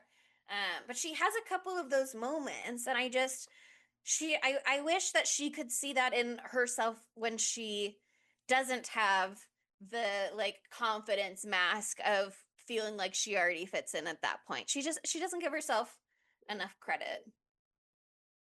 Yeah. I wish they would have like she could have stuck with what is the in the Mean Girls where it's like Asian baddies or whatever. Is it like that? Like know what I mean? Like it's Gretchen like the Wieners mean is part of them at the very end, like mean Asians or like hot Asians or something like that. Like maybe it's mean black mean hotties. Asians. There's mean black hotties. Yeah. But there's something with the Asians. But, yeah, Gretchen Wieners is a part of them too. At the end. Oh, I know what you're talking about. But like, what is it? Like, she could have leaned into that. She would have been so good at that. Oh, it's cool. I guess she didn't have cool Asians. Cool Asians. And Brenda could have been part of that. She's also Asian. She's just from a different part of Asia. Yeah. I saw a TikTok today that said like of the 8 billion people on the planet, like 3 billion of them are from like an Asian continent. So your soulmate is in fact probably Asian. Statistically speaking. Statistically speaking. And my soulmate? Gorgeous. Well, I've got a couple. Monica is working so many events lately, and she keeps being like, I met your wife, and I keep having to be like, let me try and guess who this is without offending all my other wives. What was the wife that I did meet? What's her name? Carolina Wydra, and she was my girlfriend last weekend when you texted me, and then you upgraded her to wife this weekend. No, but that's not actually who I was talking about. I wasn't talking about Carolina when I said your wife, though I did see her. She is your girlfriend. I know that. When I said your wife, I was referring to Dr. whatever from the pit. Ronald Hashimi. Yeah, that is my wife. That's your wife, because you literally referred to her as your wife, but you guessed Carolina, and so I just ran with it. But that's who I was talking about, was that doctor. She is so gorgeous and beautiful, and my line to I know, her and I locked her down. I was like, I love the pit. Like, I know, that's why we're married. And every time I saw someone from the pit, I was like, oh my God, I love the pit so much. It's amazing. It's one of my favorite shows. And they're like, oh my God, thank you so much. And I was like, but I'm not caught up. I haven't watched this week, so don't tell me what happened. So and they thought that was really charming, just so you know. Be like, no, she's really this scary, actually. I was nice about it, but they were like, hee hee ha ha. I'm at Ogilvy. He's much cuter in person. He's his a little actor's cutie. very charming. He's so sweet, like Luke Evans or some. Not Luke Evans. Lucas Evans, yeah. And then I also, and we won't get into it that much, but the lady from season 1 the black dark doctor with the short hair who has Heather the Collins? miscarriage. Is that her actor name? That's the character's name. Is her character name? Her real name is Tracy. I don't know how to say her last name. I've run into her 2 times at events in a week, and she remembered me and was like, "Oh, great seeing you again." And I was like, "Oh, thank you." And then I was a little grumpy face inside because there's some things on the internet. So, but I don't know. I was still really for nice. another time. Yeah. She looks really pretty in the color ice blue, so that's all I can really say about it. Yeah, and Anyway. her PR guy is gay, so she couldn't possibly be homophobic. So this part of the episode, this part of the episode is brought to you by that person on YouTube who said you guys should do a pit recap podcast. This is for you, baby. Right. This is for you, baby. But I haven't watched this week, so we can't do it. Yeah. But not last week's episode. Because I still haven't watched it. Right. Just one other thing about one of my wives, real quick, just because it is small relevant. Get in there. My original first love in my whole life was Lucy Liu, in Charlie's Angels. And I only mentioned that because Amy Wang was talking about part of this movie. One of her influences is Crazy Rich Asians, in the sense that this movie, that movie, The Farewell, she's finally feels like she's starting to see movie casts that are allowed to have like more than one Asian person in it meaningfully. Crazy. And she felt like that opened a lot of doors for her to be able to make this movie, and that Lucy Liu was like the only representation that she ever saw for growing up. Yeah. Which, I mean, she is so beautiful, but she can't be everything for everyone. And she's gotta have time we to deserve to have more than just Lucy. That's so true. Needs time to go have sex with a ghost, okay? She can't hold the weight of the world on her shoulders. She knows what's up. Yeah. But yeah, anyway, back to this movie also. Okay, just for 5 seconds. Anytime Lucy Liu comes up, I tell people that she had sex with a ghost, and everyone thinks I'm just saying something crazy, like I'm a crazy person. And I'm like, Google that's like a real Google thing. it right now. Google it right now. And then they do. Anyway, great party trick. You can steal that from me. Here's another ghost-related party trick. The guy who invented the science or medicine or practice of chiropractic services, he also learned that from a ghost. And the ghost was a doctor. The ghost was a doctor, so it's like legit. I thought you were gonna say the ghost was a dog, and I was like, oh my god. Don't worry, guys. It was a doctor's ghost. But he said at a seance, the ghost of this doctor who had died like 20 years earlier taught him how to be a chiropractor, and that's how being a chiropractor was invented. So that's another ghost-related fun fact for you guys. That's real. You can look that up too.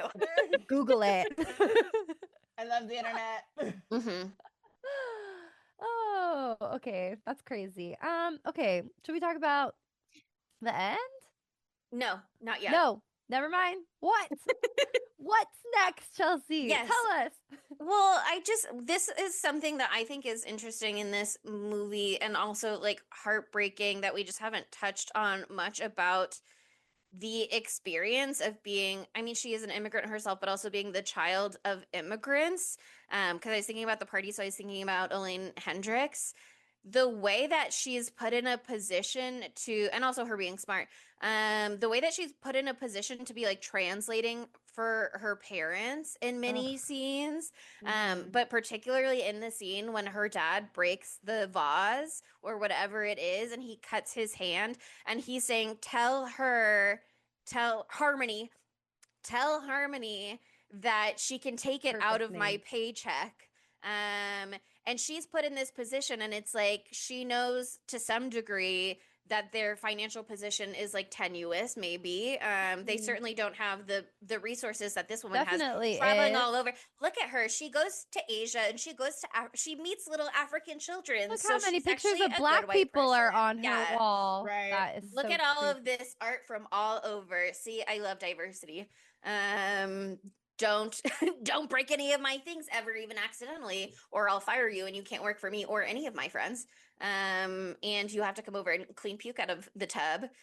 But the way she's put in this position to translate directly, and she doesn't say that because she's she has to be this like protecting. middleman. Like she's not saying everything that Harmony's saying to her back to him, and vice versa, giving him a special, nicer translation of the truth to protect him from how much of a bitch cunt he's working for and just other things going on. Because he's so sweet and so happy-go-lucky too. She's trying to keep that energy, like trying to make sure that his light doesn't dim. Like she's doing that the whole movie, where she's like not saying how she actually feels to try to keep his spirits up. She's like, I didn't want to. I've been really unhappy for a really long time, and she didn't want to show that side of herself to her parents, but she has this completely different experience than them. She's really been struggling that they can't relate to, because again, they came here as fully formed adults. And just to like see that breakdown, and here's how we'll bring it to the end, to have that like reconciliation at the end where her mom finally goes like, you're right, I see that this has been really hard for you, and I was horrified by this. Your dad has been trying to like embrace it. Your dad said your hair was like rock and roll and punk rock, and when you dressed up for prom, he told you look beautiful even though you're McKenna Grace now, because he's like trying to, he loves you, he's trying to be supportive. Yeah. But the way that the mom finally comes around and is like, I'm really sorry that like we didn't understand, we didn't anticipate how difficult this would be for you and how different it would be from how it is for us. Like, it's so sweet the way her mom finally embraces her. Yeah, because like that must have been a Herculean task to get to that point, because like the rejection we touched on this a little bit, but the rejection her parents must feel to have her shed their skin, like the shed the parts of her that tie her directly to them, like from like just when you're looking at them down the street, that walk down the street, like, oh, it's a family, they look alike, whatever. She has the grandma's eyes. She like literally threw that like all away. She looks exactly, yeah, she looks like her dad. Like, it's just, that's like the ultimate betrayal and rejection for a parent, and for anyone, but for a parent, and to have the mom in particular, because the dad is always so amiable and trying to see the other side, and so loving in that way. The mother's a little more reserved, and to have her have that special moment was really, really, really, really sweet. This is why I keep trying to convince Mark that he also has to get my same nose job, so we still have the same nose. Exactly the same thing, yeah. It's exactly the same. Whenever we're doing a movie about beauty standards and the pressure to conform to them, and Cindy's like, and here's how I conform to them, I'm always like, oh my god, oh no. Don't worry, they're just gonna get the same nose job. Yeah. That way, we're still looking in the mirror. I still got my dad's nose. It's still beautiful familial connection, and that's what's really important. A fucking like fairy ass little like boop. No. Mark would look so cutie. So we just gotta work on the tip. That's it. Everything else perfect. I don't know how she does that, because I just moved my nose a little bit, like the clothespin thing. It hurts really bad whatever I just did to my nose. So real good, big commitment from Joan. Big commitment from Joan to be plugging her nose all the time like that. But yeah, I think that the prom scene, which is like what we've always been moving towards this entire time, like she's gotten the endorsement from Olivia, which kind of is like, it's like God bestowing the crown upon your head, essentially. Like, she's gonna win, you know that pretty much. I think the stuff with the boyfriend's really interesting too, because like she has been loving on this man and pining for him for years or whatever, and then she finally like has him. And one, we'll get into this more in segments, but like, it's so gay of her to finally have the man that she wants and not give a literal shit or fuck, because she is so obsessed with Olivia still. Like, oh my god. He's literally saying like, I really like you, as the sound fades out and she lasers in at Olivia across the party. Like, he's literally trying to be like, I like you. And she's like, do you think Olivia's going to endorse anybody tonight? But then also, okay, that like on the other side of that, like, she's still with the guy. She goes to prom with him. Amazing prom day energy. They get there. The first song that plays is this beautiful slow song or whatever, some slow song she likes. They go out there on the dance floor. She's been like waiting for this moment since she was 7 years old to have this romantic moment. And they like start kissing, and then he starts like macking on her hardcore and like really going into it, and you can see her start to get like uncomfortable. And it's just like, okay, she got what she wanted. She got this man, but then like he's a man and she's a woman, and like he still could be like, I don't know. I was getting a like he was gonna take it too far kind of vibe from that. It was the beginning of that at least, but then it was distracted from the like we switched perspectives because it started focusing on how her face was falling off, and so that's fair. But I think we got like a touch I liked of the that there. detail of her lipstick all over his mouth too, because Yeah, I it is like both that too. realistic and also it looked really scary. So it It is looked like like blood. leading to this, like, yeah, like, is she falling apart before our eyes? Yeah, that was a good be like what's the what like because you hadn't seen her face yet, you just see his. So that was good too. But like again, it's another thing where it's like grass is always greener. Like sorry, this is gonna sound so bleak, but like she got everything she wanted. She's a beautiful blonde woman. Uh, but she's still a woman. Right? So there's still Oh men. no. And the men can still do bad things, you know what I mean? So I thought that that was a very interesting little half second of that perspective, but then we go back to like what the main meat and potatoes of the film. And I liked the makeup with her face drooping off, you know. I thought it looked really funny. Sometimes she looked like Quagmire. She looked like It was Quagmire a giving little bit. that guy from the Goonies. I Mm. still haven't seen the Goonies, man. Ugh, Monica. I know. I suck. I know I suck But for yeah, that. it was interesting the way that they did it, where sometimes it was just like a little skin sagging, and then sometimes it was like her face was starting to sort of like melt or bloat in weird places in general. I tried to do like a little VFX makeup You killed with, it. It looks so thanks, good. my under eye patch, and then I was like, I'm adding blush to blend it. I don't know. It got away from me a little bit. No, it looks perfect. You did a really Thank good job. y'all. Thank y'all. And maybe I'll peel it off later, just like she did. So I can throw up. Thank you. Yeah.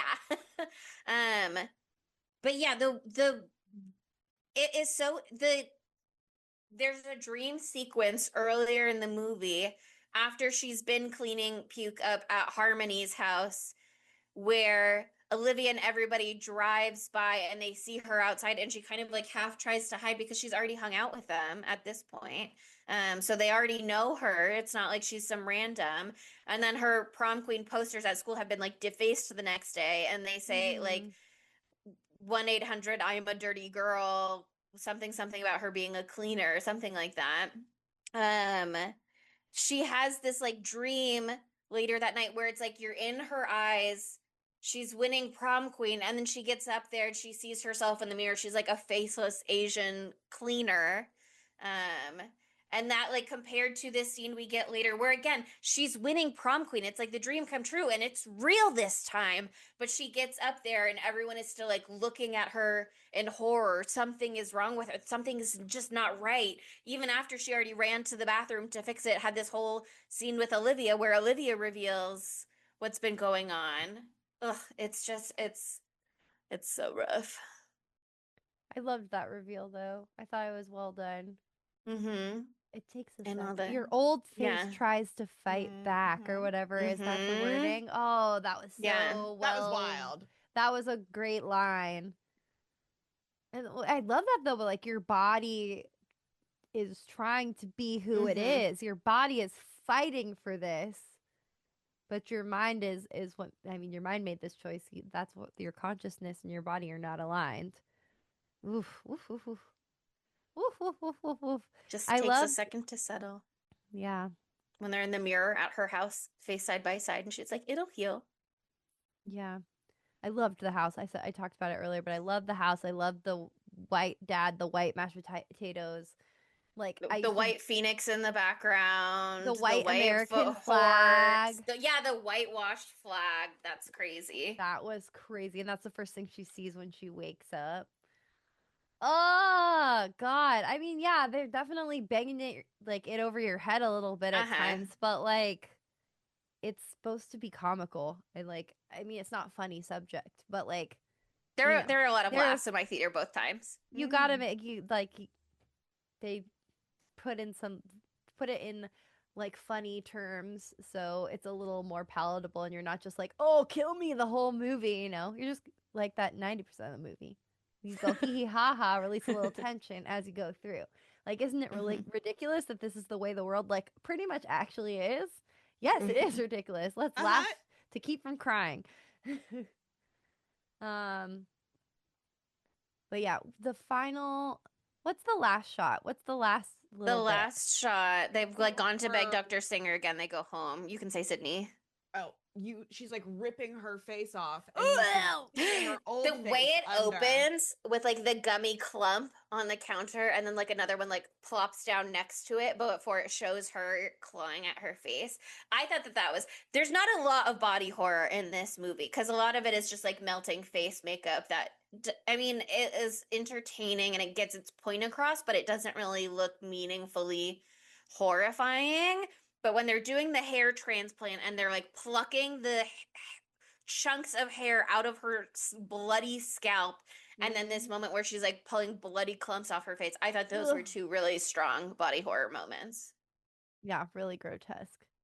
The reveal. Oh, yeah, no, when she rips off her eye and then she sees her old eye, like her old face underneath it all. I mean, that just has so much meaning. One, she's literally ripping herself to get back to the core of herself. And that, like, at the end of the day, no matter what has been done to her face and to the way that she looks to everyone, on the inside, she is still a Chinese girl. Like, she is still an Asian woman underneath all of that bullshit.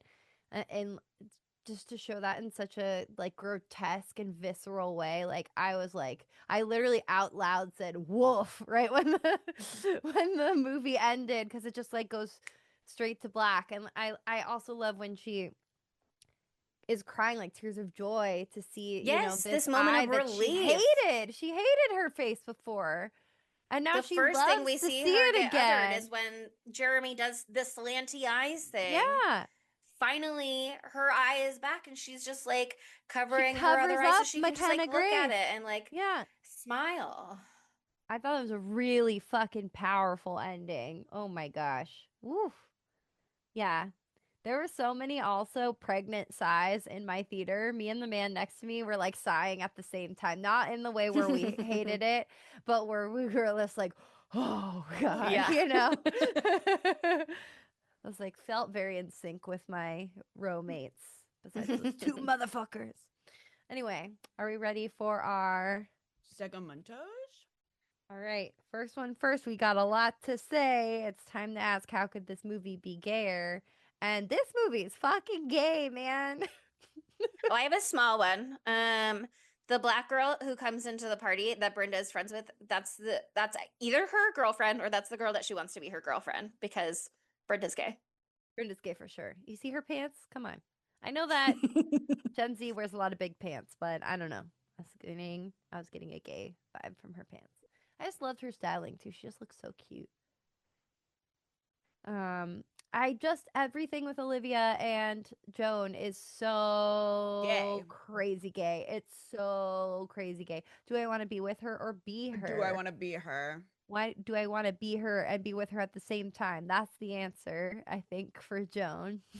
Because she's just all locked in on her, all eyes on Olivia at all times. But then Olivia is giving it right back when they have that scene with them in the bedroom, and she's trying on the dress that is Harmony's dress, and like being vulnerable about the fact that she doesn't have her mother anymore.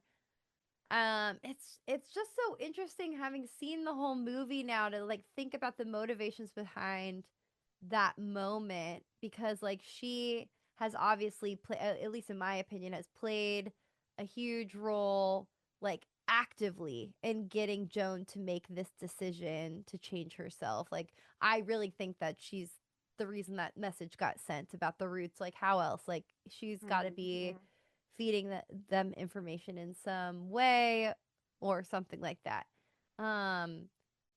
But I think it's another thing too where it's hard to say. Like, I think that there's definitely some like gay vibes happening there, especially because Olivia talks so often, or not super often, but when she does talk about her boyfriend, she's like, he's a piece of shit and I want to get rid of him. I think I have to dump Greg. Yeah. Or George or whatever his name is. Yeah, I think it's Greg. Like, just like he is completely It's doing a chem read with this guy who's a 5. Okay, I have to be honest. I can't be this nice anymore. He was a 4. He's a 4. That moment was crazy. So funny. That was I have to stop being so nice. He is a 4. I'm gonna be stealing that line. That's bonkers. So fucking funny. That will be a bit from now on. But like, I think she does seem very disinterested in the men in the group. But if you're a hot bitch, you have to have a boyfriend. Of course, yeah. And she's supposed to be like perfect, like queen bee, perfect girl. Like, she can't be gay if she's trying to be that person. Like, you know. You think I'm gonna ditch my whole race but keep my queer sexuality? I don't think so. Exactly. But yeah, like I think she sees herself obviously in Joan because that's the only other person that she knows maybe that like is going through the exact same thing that she's gone through. And so she's so excited to have her be a person who she one day can connect with on this level, this very specific niche level. But yeah, there's just so much crazy like intimacy and sexual chemistry between them, and like touches and caresses and stuff. Like the sweetness and also charged energy of the scene in the bathroom at prom when she's taping her face. Like, I just didn't expect this to go in a queer direction, and I was very happy to have those moments. Like, wow, what a feast. Yeah, I mean, it's interesting because we see in the #FeelTheBurn moment earlier when she's talking to the teacher, and she's doing that same thing to like create faux intimacy where she's like tucking her hair behind her ear, playing with her hair, being like, love, we need just a little more from you. Can you maybe like cry? When she does the like sticks her finger in the water cup and does the fake tears on her face for her, that moment also crazy. But it is such a different energy later. She's not being tender with the teacher. She's being manipulative with the teacher. And she seems very legitimately tender when she is alone with Joan/Jo, where she's really just like touching her, speaking to, she's opening up. She talks about her own mother and how hard it is. Even before we know what's going on with Olivia, she has that moment of just like, she's not around anymore. I'm jealous that you get to have this, even if I either know it's fake or suspect that it's fake. There really is just this like, it's a vibe for sure. And there's also this like look of desperation in Olivia's eyes when they're all in the White House with the dad and the white potatoes and blah blah blah blah blah, where she's like, isn't it so great? And like, I feel like she's looking she's lonely, I think. Yeah, she's lonely. She's looking to Joan to be like, you are okay with this too, right? Like, it was worth it for me to lose my mom for this, right? Like, I need you to be happy with this choice that you've made too, to reaffirm that I made the right choice and I'm doing the right thing. I really felt that in her look with her big blue eyes, that she was like desperate for that. So good acting from that actress. This is her first feature film, so good for her. One of my notes, the first thing I thought about when I saw her was like crazy eyebrows for a white girl. And then turns out she's not really white. Yeah. No, it is so interesting. I was wondering like what that actress's background is, because I think she has naturally dark brown hair. She's blonde in some like press stuff, so I don't know. But as a character choice, again, if you get to customize your whole face, I wonder if there was any element of like wanting to preserve something of her old face. We don't know what she looked like before. When we get the introduction at Ethnos Dr. Singer and everybody goes around being like, here's my old ID. Here's what I used to look like. When he whips out that picture, and he's like, this is me in this picture. Like, obviously, everybody looks so radically different from how they used to, so we don't know. But it is interesting. I think, sorry. Clearly, she got there young. Like Dr. Singer says, the younger the better, which, woof. But I mean, yeah, it was so funny. Yeah, it was so funny. Oh my God. So it's another up. thing of like the timeline is not clearly established. I don't think it needs to be in this movie. I don't think that's what it's about. But we don't know how long Olivia has been like established in this town as the head bitch in charge, or if she only moved here like 2 years ago, or how long has she been like living without her mom as this white girl? She only just booked the lead in this TV show, in her new superhero TV show. So I mean, who knows? But and that's another example of like it really is working for them. She's booking leads in superhero TV shows because she's a white girl now. Yeah. Yeah, like it works. There's NBA players in her DMs, okay? It's crazy. She's a minor. I think also like having her be like super awesome foxy hot for sure and blonde and the ideal, but having her look like not exactly cookie cutter like the other girls too, and having the eyebrows and stuff like that throws you off from the trail of like suspecting that she's also gone through the procedure with ethnos. So I thought that could be part of that. Because she has her own face, yeah. Yeah. Anyway, that actress's name is Amelie Zilber. Great name. Amelie is the best name ever. I'm stealing that for my baby, if I have one. And shouts out to her because she was great. And this is also Amy Wang's like first movie too. It's her directorial debut and first movie she's written. So really impressive, I think. Honestly, I agree. First. Okay, before we move on to another segment, just one thing that I started to talk about before, and then I don't think I quite got to the point that I wanted to make. On the subject of, because this is the gay segment of like transgender people in the United States today, and the pushback that they get and the fury that they get for like daring to be who they are. I think it's just such an interesting element for this movie to not touch on. Again, it's from what I was saying earlier, is it's from the perspective of people who feel like being white would fix everything for them. And so we only see by the end of the movie all of the people of color, not all of them, but a bunch of people of color like rushing to get this surgery as it gains popularity. I think it's really interesting that we don't see this like pushback that would surely happen from white people who would be like on the lookout, like you can't pretend to be us, like you can't just like transition and become this. Would be so furious, like I can always tell. Exactly. And that's also why I think it's so interesting to have like literal white actors in this role. But that was something that I couldn't help but think about during this movie, is just like, if something like this existed, there would be this like huge pushback of like, oh, suddenly there's established white culture that, how dare you, cultural appropriation for white peopleness. Would my culture is not your costume. Exactly. How dare you become blonde?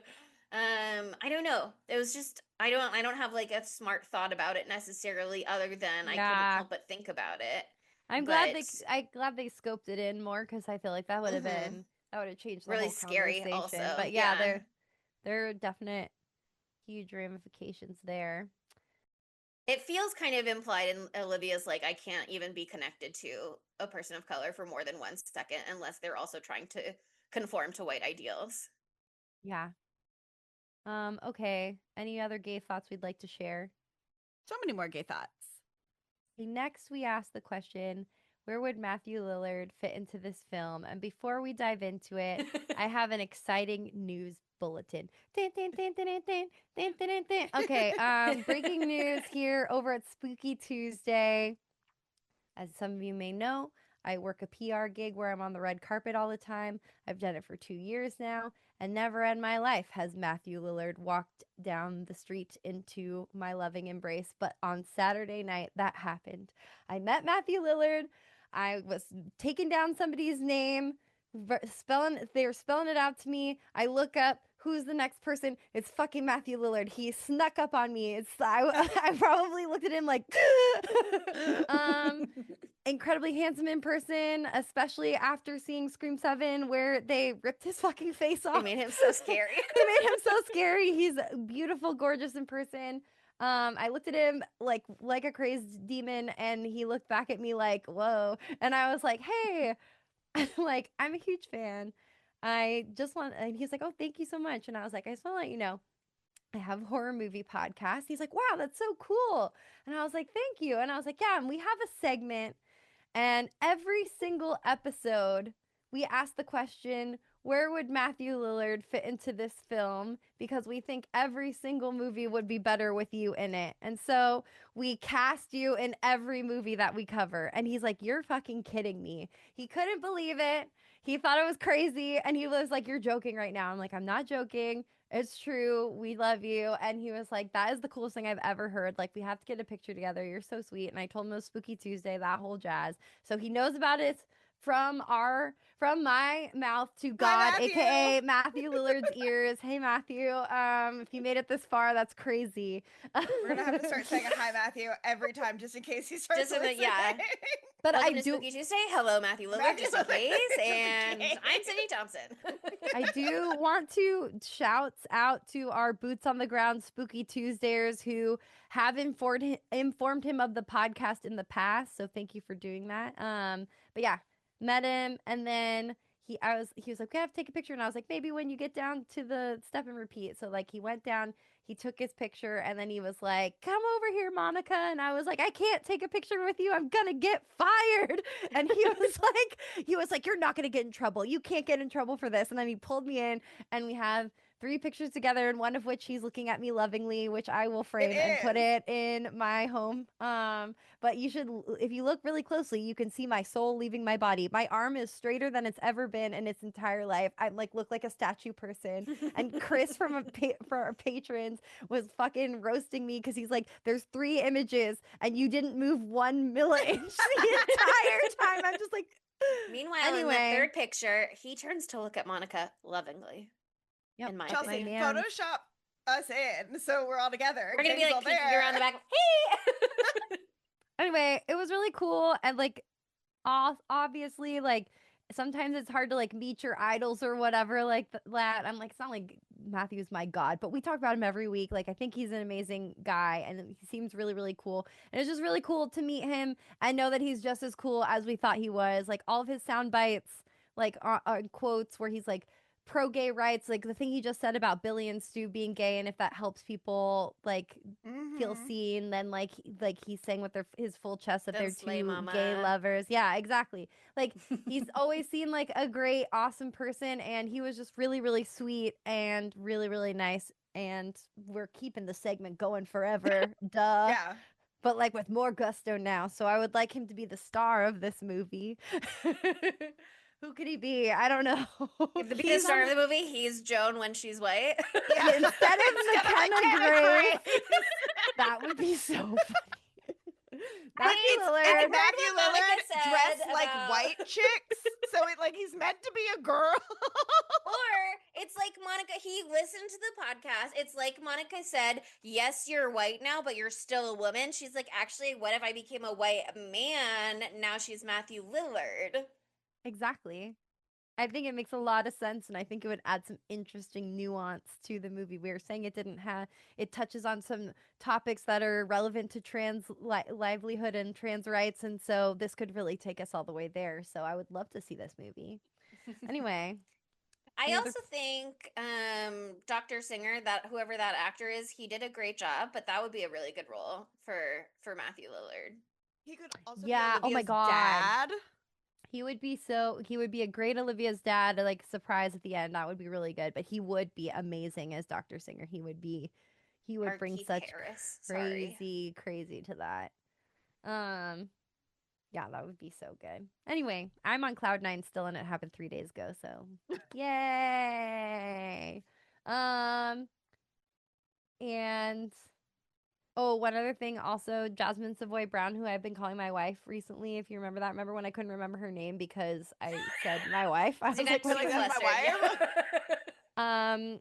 We had like a crazy energy vibe together, and I'm not kidding, and it was viewed by others. It was crazy. She walked up to me, she like looked me in the eyes, her like expression changed, and I was like, "Hey," and she was like, "Hi." And then I was like, "You look beautiful. I love your outfit." And she's like, "Sorry, I'm just so overwhelmed right now." And I was like, "Let me be your safe haven, Jasmine Savoy Brown." I didn't say that, but that's what I was. But that's what vibes. And then I met like maybe her partner or this very hot gay person also who was with her. And then as I was leaving at the end of the night, she was leaving at the exact same time. So we like almost crashed into each other. And I was like, "Oh, how's the party?" And she's like, "Oh, it's so great." And she's like, "Oh, I wanted to tell you earlier, your makeup is beautiful." Anyway, we're in love and bye. Anyway, that's my wife. Anyway, that's the best night of my life. Matthew Lillard and that interaction, and Katie O'Brien from Love Lies Bleeding said, "Hey, we've met before, right? It's good to see you." What? Okay. I think I have resting gay face at this point, and any gay actor is just like any gay actor that I'm attracted to sees me and is like, "I know you," or "I know that look of lust in your eyes."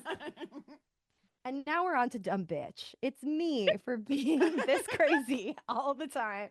The dumb bitch is, wow, society for making these people feel the need to change who they are and not making them feel comfortable in their own skin.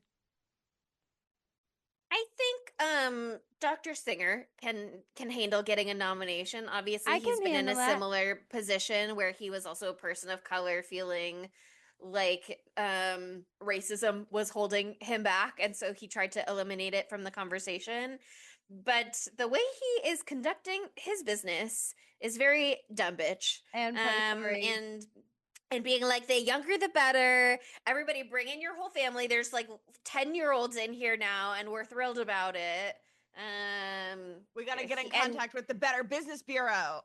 Yes, and the way that he just goes, "Wasn't that a beautiful dream?" when you wake up, instead of being like, "By the way, in 2 weeks your face is going to start melting. Don't be concerned. Just put this cream on it until it passes." No information. He just is like, "Ain't it great to be white now? Goodbye." Like, you should have told them that it's like a hair transplant. You're going to look like crazy for a minute and then it's going to be good, but you got to wait a little bit. Like, no. Look, even if you're saving that info until after the surgery is complete so that you successfully get their money and the surgery done, you still have to tell them at some point. You can't just wait for them to come in with a melting face and go, "Hi, it's an emergency. What do you mean your next available appointment is 1 year from tomorrow?" Year. Yeah. Fucking crazy. Yeah, no, he deserves a nomination for sure. For sure. Okay, that leads us to our knives out of 5s. And how's this doing so far? I mean, it's early days, but yeah, I'm sure it's a contentious one because people are haters. It is interesting. I had opened the IMDb page on one of my tabs. I don't know, maybe yesterday. Could have been, I guess it could have been earlier today. But then I opened it in a different tab later to start being like, "Oh, let me accumulate all of my knives out of 5s information, see if there's any good trivia." There's not, by the way. But see if there's anything in here. And it was like earlier when I had my previous tab had a 6.2 out of 10. And then by the time I opened it again later, it was a 6.1. So it had gone down a little bit. Oh no. Not a lot, but it had gone down. So it is now, as it stands, let me refresh just in case. But it is currently at a 6.1 out of 10 on IMDb. On Rotten Tomatoes, it has 67% fresh from critics. So despite that Roger Ebert website 1 star, not everybody agrees with him. Is it Ebert? I don't know, girl. I said Audrey Hobert the other day for the singer, and Lily laughed at me and was like, "It's Hobert," which is almost similar to my middle name, so I should not have gone French about it. Ebert? Did you know that Chelsea's French? I'm always trying to go French about it. One time when I was talking to my aunt who lives in Georgia, I was like, Decatur. And she's like, Decatur. And I was like, Decatur. I don't know, girl. I don't know, girl. If you came to California and you tried to be like La Jala, people would laugh at you. So sometimes you have to just give it a shot and what you think the proper accent might be. This is why she said Here's the thing. Everything candle. in the South is going to be absolutely different because where I am from of Alexander City, Alabama, to shorten it, you say Alex City. Look. And Alexander Tashman, a famous Alex, who is very used to me saying Alex City.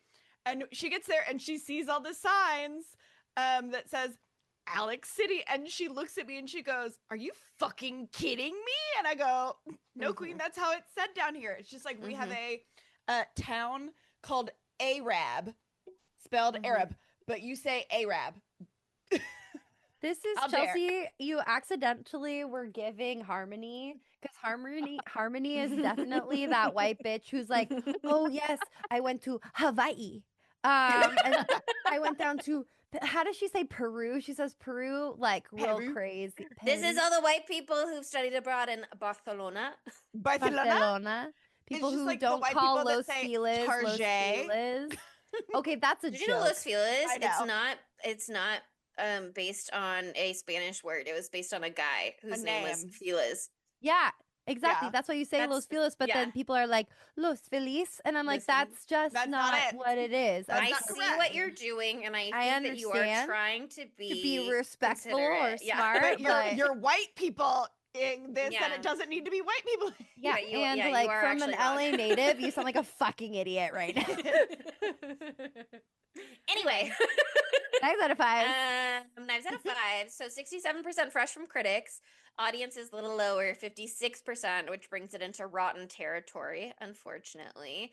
And I can see how this isn't for the masses necessarily, and how you put it before a broad audience and a lot of people are not going to get it or not going to like it. However, do you know what was exactly the right audience for it with exactly the right vibes?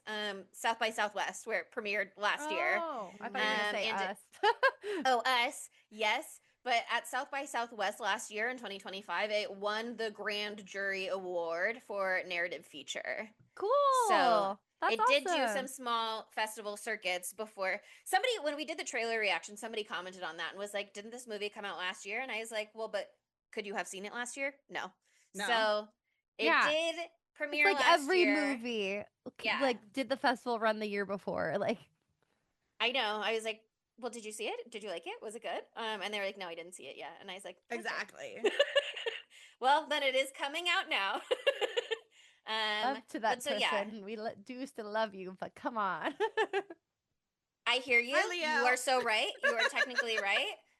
But also, it was not available to watch until now unless you were at very specific festivals. Am I right? Was it Leo? No. No, it's just it was a comment because it was a comment for the preview or whatever. But I'm sure Leo will love that you shouted him out. I was like, that seems like something that Leo would say. Hi, Leo. Anyway. So yeah, it won the Grand Jury Award at South by Southwest. It's getting kind of a controversial response from audiences. Critically speaking, more thumbs up than thumbs down. Okay.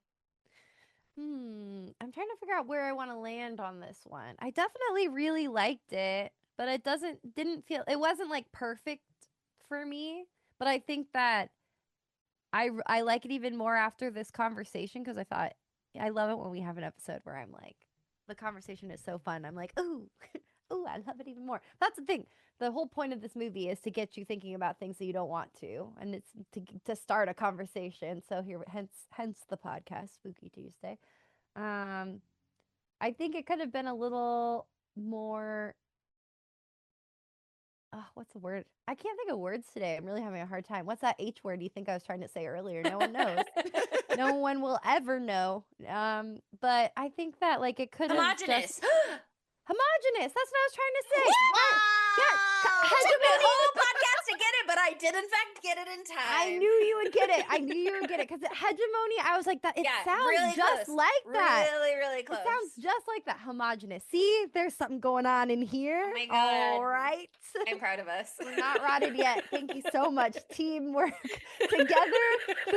She's like, Chelsea's gonna get this. Three like, beautiful idiots. You're sharing one brain cell. I think it could have been a little tightened up in the middle there. It did meander, and not all of the times I was looking at my watch was because I was anxious to have the movie be like white people. You know what I mean? You know, it's hard to remember that we're the villain. But yeah, I think it just could have shored up a little bit. Could have been a little bit tighter. Again, someone else will have to do the rewrite. It can't be me. But I think McKenna Grace was really good at it. I think more than that, I loved what's her name? Shirley Chen. Shirley Chen, she was so fantastic. She was also in Dee Dee, which I was dying to see when it came out. I hear it's amazing. I've heard it's fantastic. Oh man. So I need to go back and see that. I think I'm gonna give this. Am I gonna be way higher than you guys? I don't know. I hate going first. Why did I start talking? You don't have to if you want to popcorn and circle back. Yeah, I can go first. Well, I already did my whole spiel. I don't want to talk again. I'm gonna give it like a 4.35.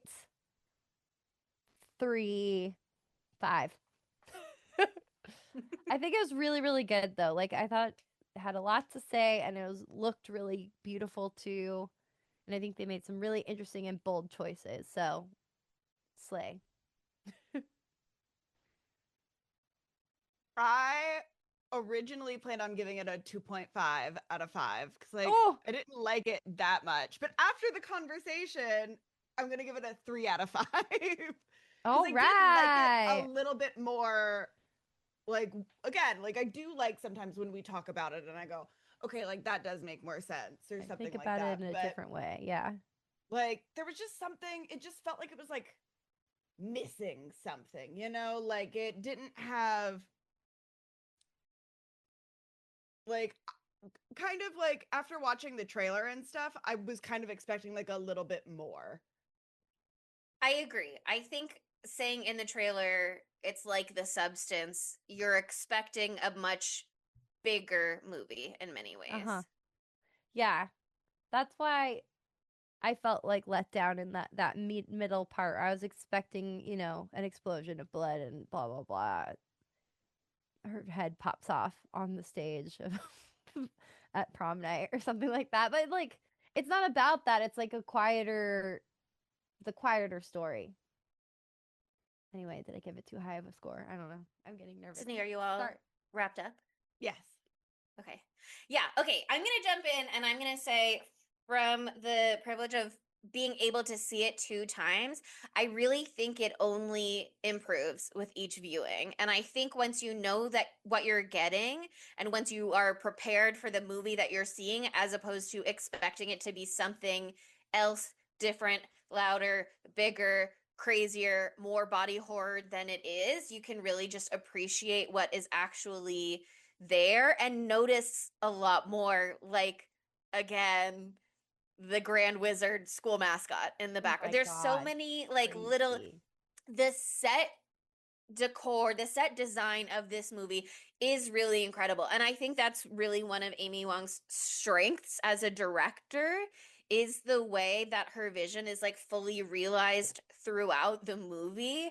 So I think she does a really good job of communicating what her points are. I think this movie can be alienating for a couple different audiences in a couple of different ways.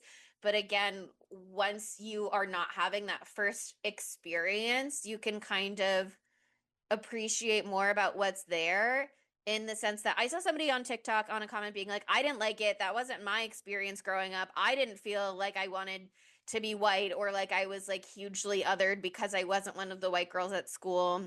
And the person who posted the TikTok who did like the movie was kind of like, I'm glad you didn't have that experience. However, some people do have that experience. And I think, again, once you're not so emotionally invested in your first reaction, you can see that like again, her parents are having a different experience than her. Brenda, another woman of color, is having a different experience than her, isn't having that, is confident in herself, does like who she is frustrated with the idea that Joan is having this experience where she is like rejecting her identity as an Asian woman, doesn't want to be that, doesn't want to look like that. And Brenda's like, okay, so what do you think about me? What does that mean that you think about like the other Asian people around you? I think the conceit of the movie being what it is, it's a really interesting choice to have Mckenna Grace take over the role of Joan. But I also think it does hurt the movie a little to be so removed from Joan as Shirley Chen, who Joan really is, to like lose her for so many of the big emotional scenes. I think it is a shame. I don't know how they could have or should have incorporated that more. I think the idea of this as like permanent and unchangeable would have been undercut if there was like a scene where she looks at herself in the mirror and sees Shirley Chen looking back. You know what I mean? I think it would kind of take away from what the movie is saying, but I also just think it's a little bit of a shame that you don't get more of her. So I think that is just something the movie has to wrestle with a little. But I think there's a lot of really interesting, smart commentary here. I thought it was very funny. I just loved all of the like roasting of Americana with Stripes Jr., Freedom Beans, AR-15 Foods Market, all of that stuff. I thought was brilliant. So I'm gonna give it like a 4.5.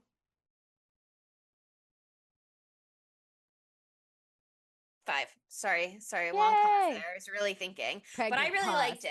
And like I think it gets better with each viewing. Totally. No, I'm really glad we ended up doing this movie. I think more I was so scared the first time I saw it. I was like, what if Monica doesn't like it because the pacing is kind of questionable and it's not as much of a horror movie as I thought it was going to be. I like slow movies. I know. Once I saw it a second time, I was like, actually, she might fuck with it. Yeah, no, I really liked it. I had a really good time with it. I was just scared to like talk.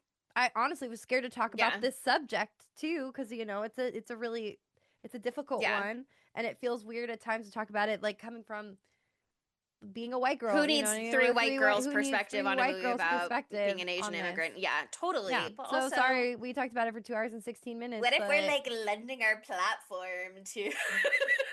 What if we're actually Olivia, #feel the burn, climate change, blah, blah, blah. #feel the burn. Anyway. We're Olivia using her 9,000 followers to raise $1,000.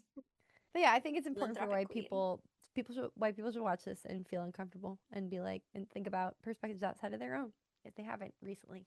So do it. Anyway. Enough about being evolved and not making it about me. Now I'm gonna make it about me. Guess what, bitch? Remember how I was just being nice and thoughtful? Nope, it's over. It's my fucking birthday. It's my fucking birthday next week. And so I get to do whatever the fuck I want. And also it's a 5th Tuesday next week. And have you noticed that we haven't done a 5th Tuesday in like a really long time? When's the last 5th Tuesday we did? You don't have to actually look it up. It's okay. Well, we skipped the one in December because we were on break. Yeah.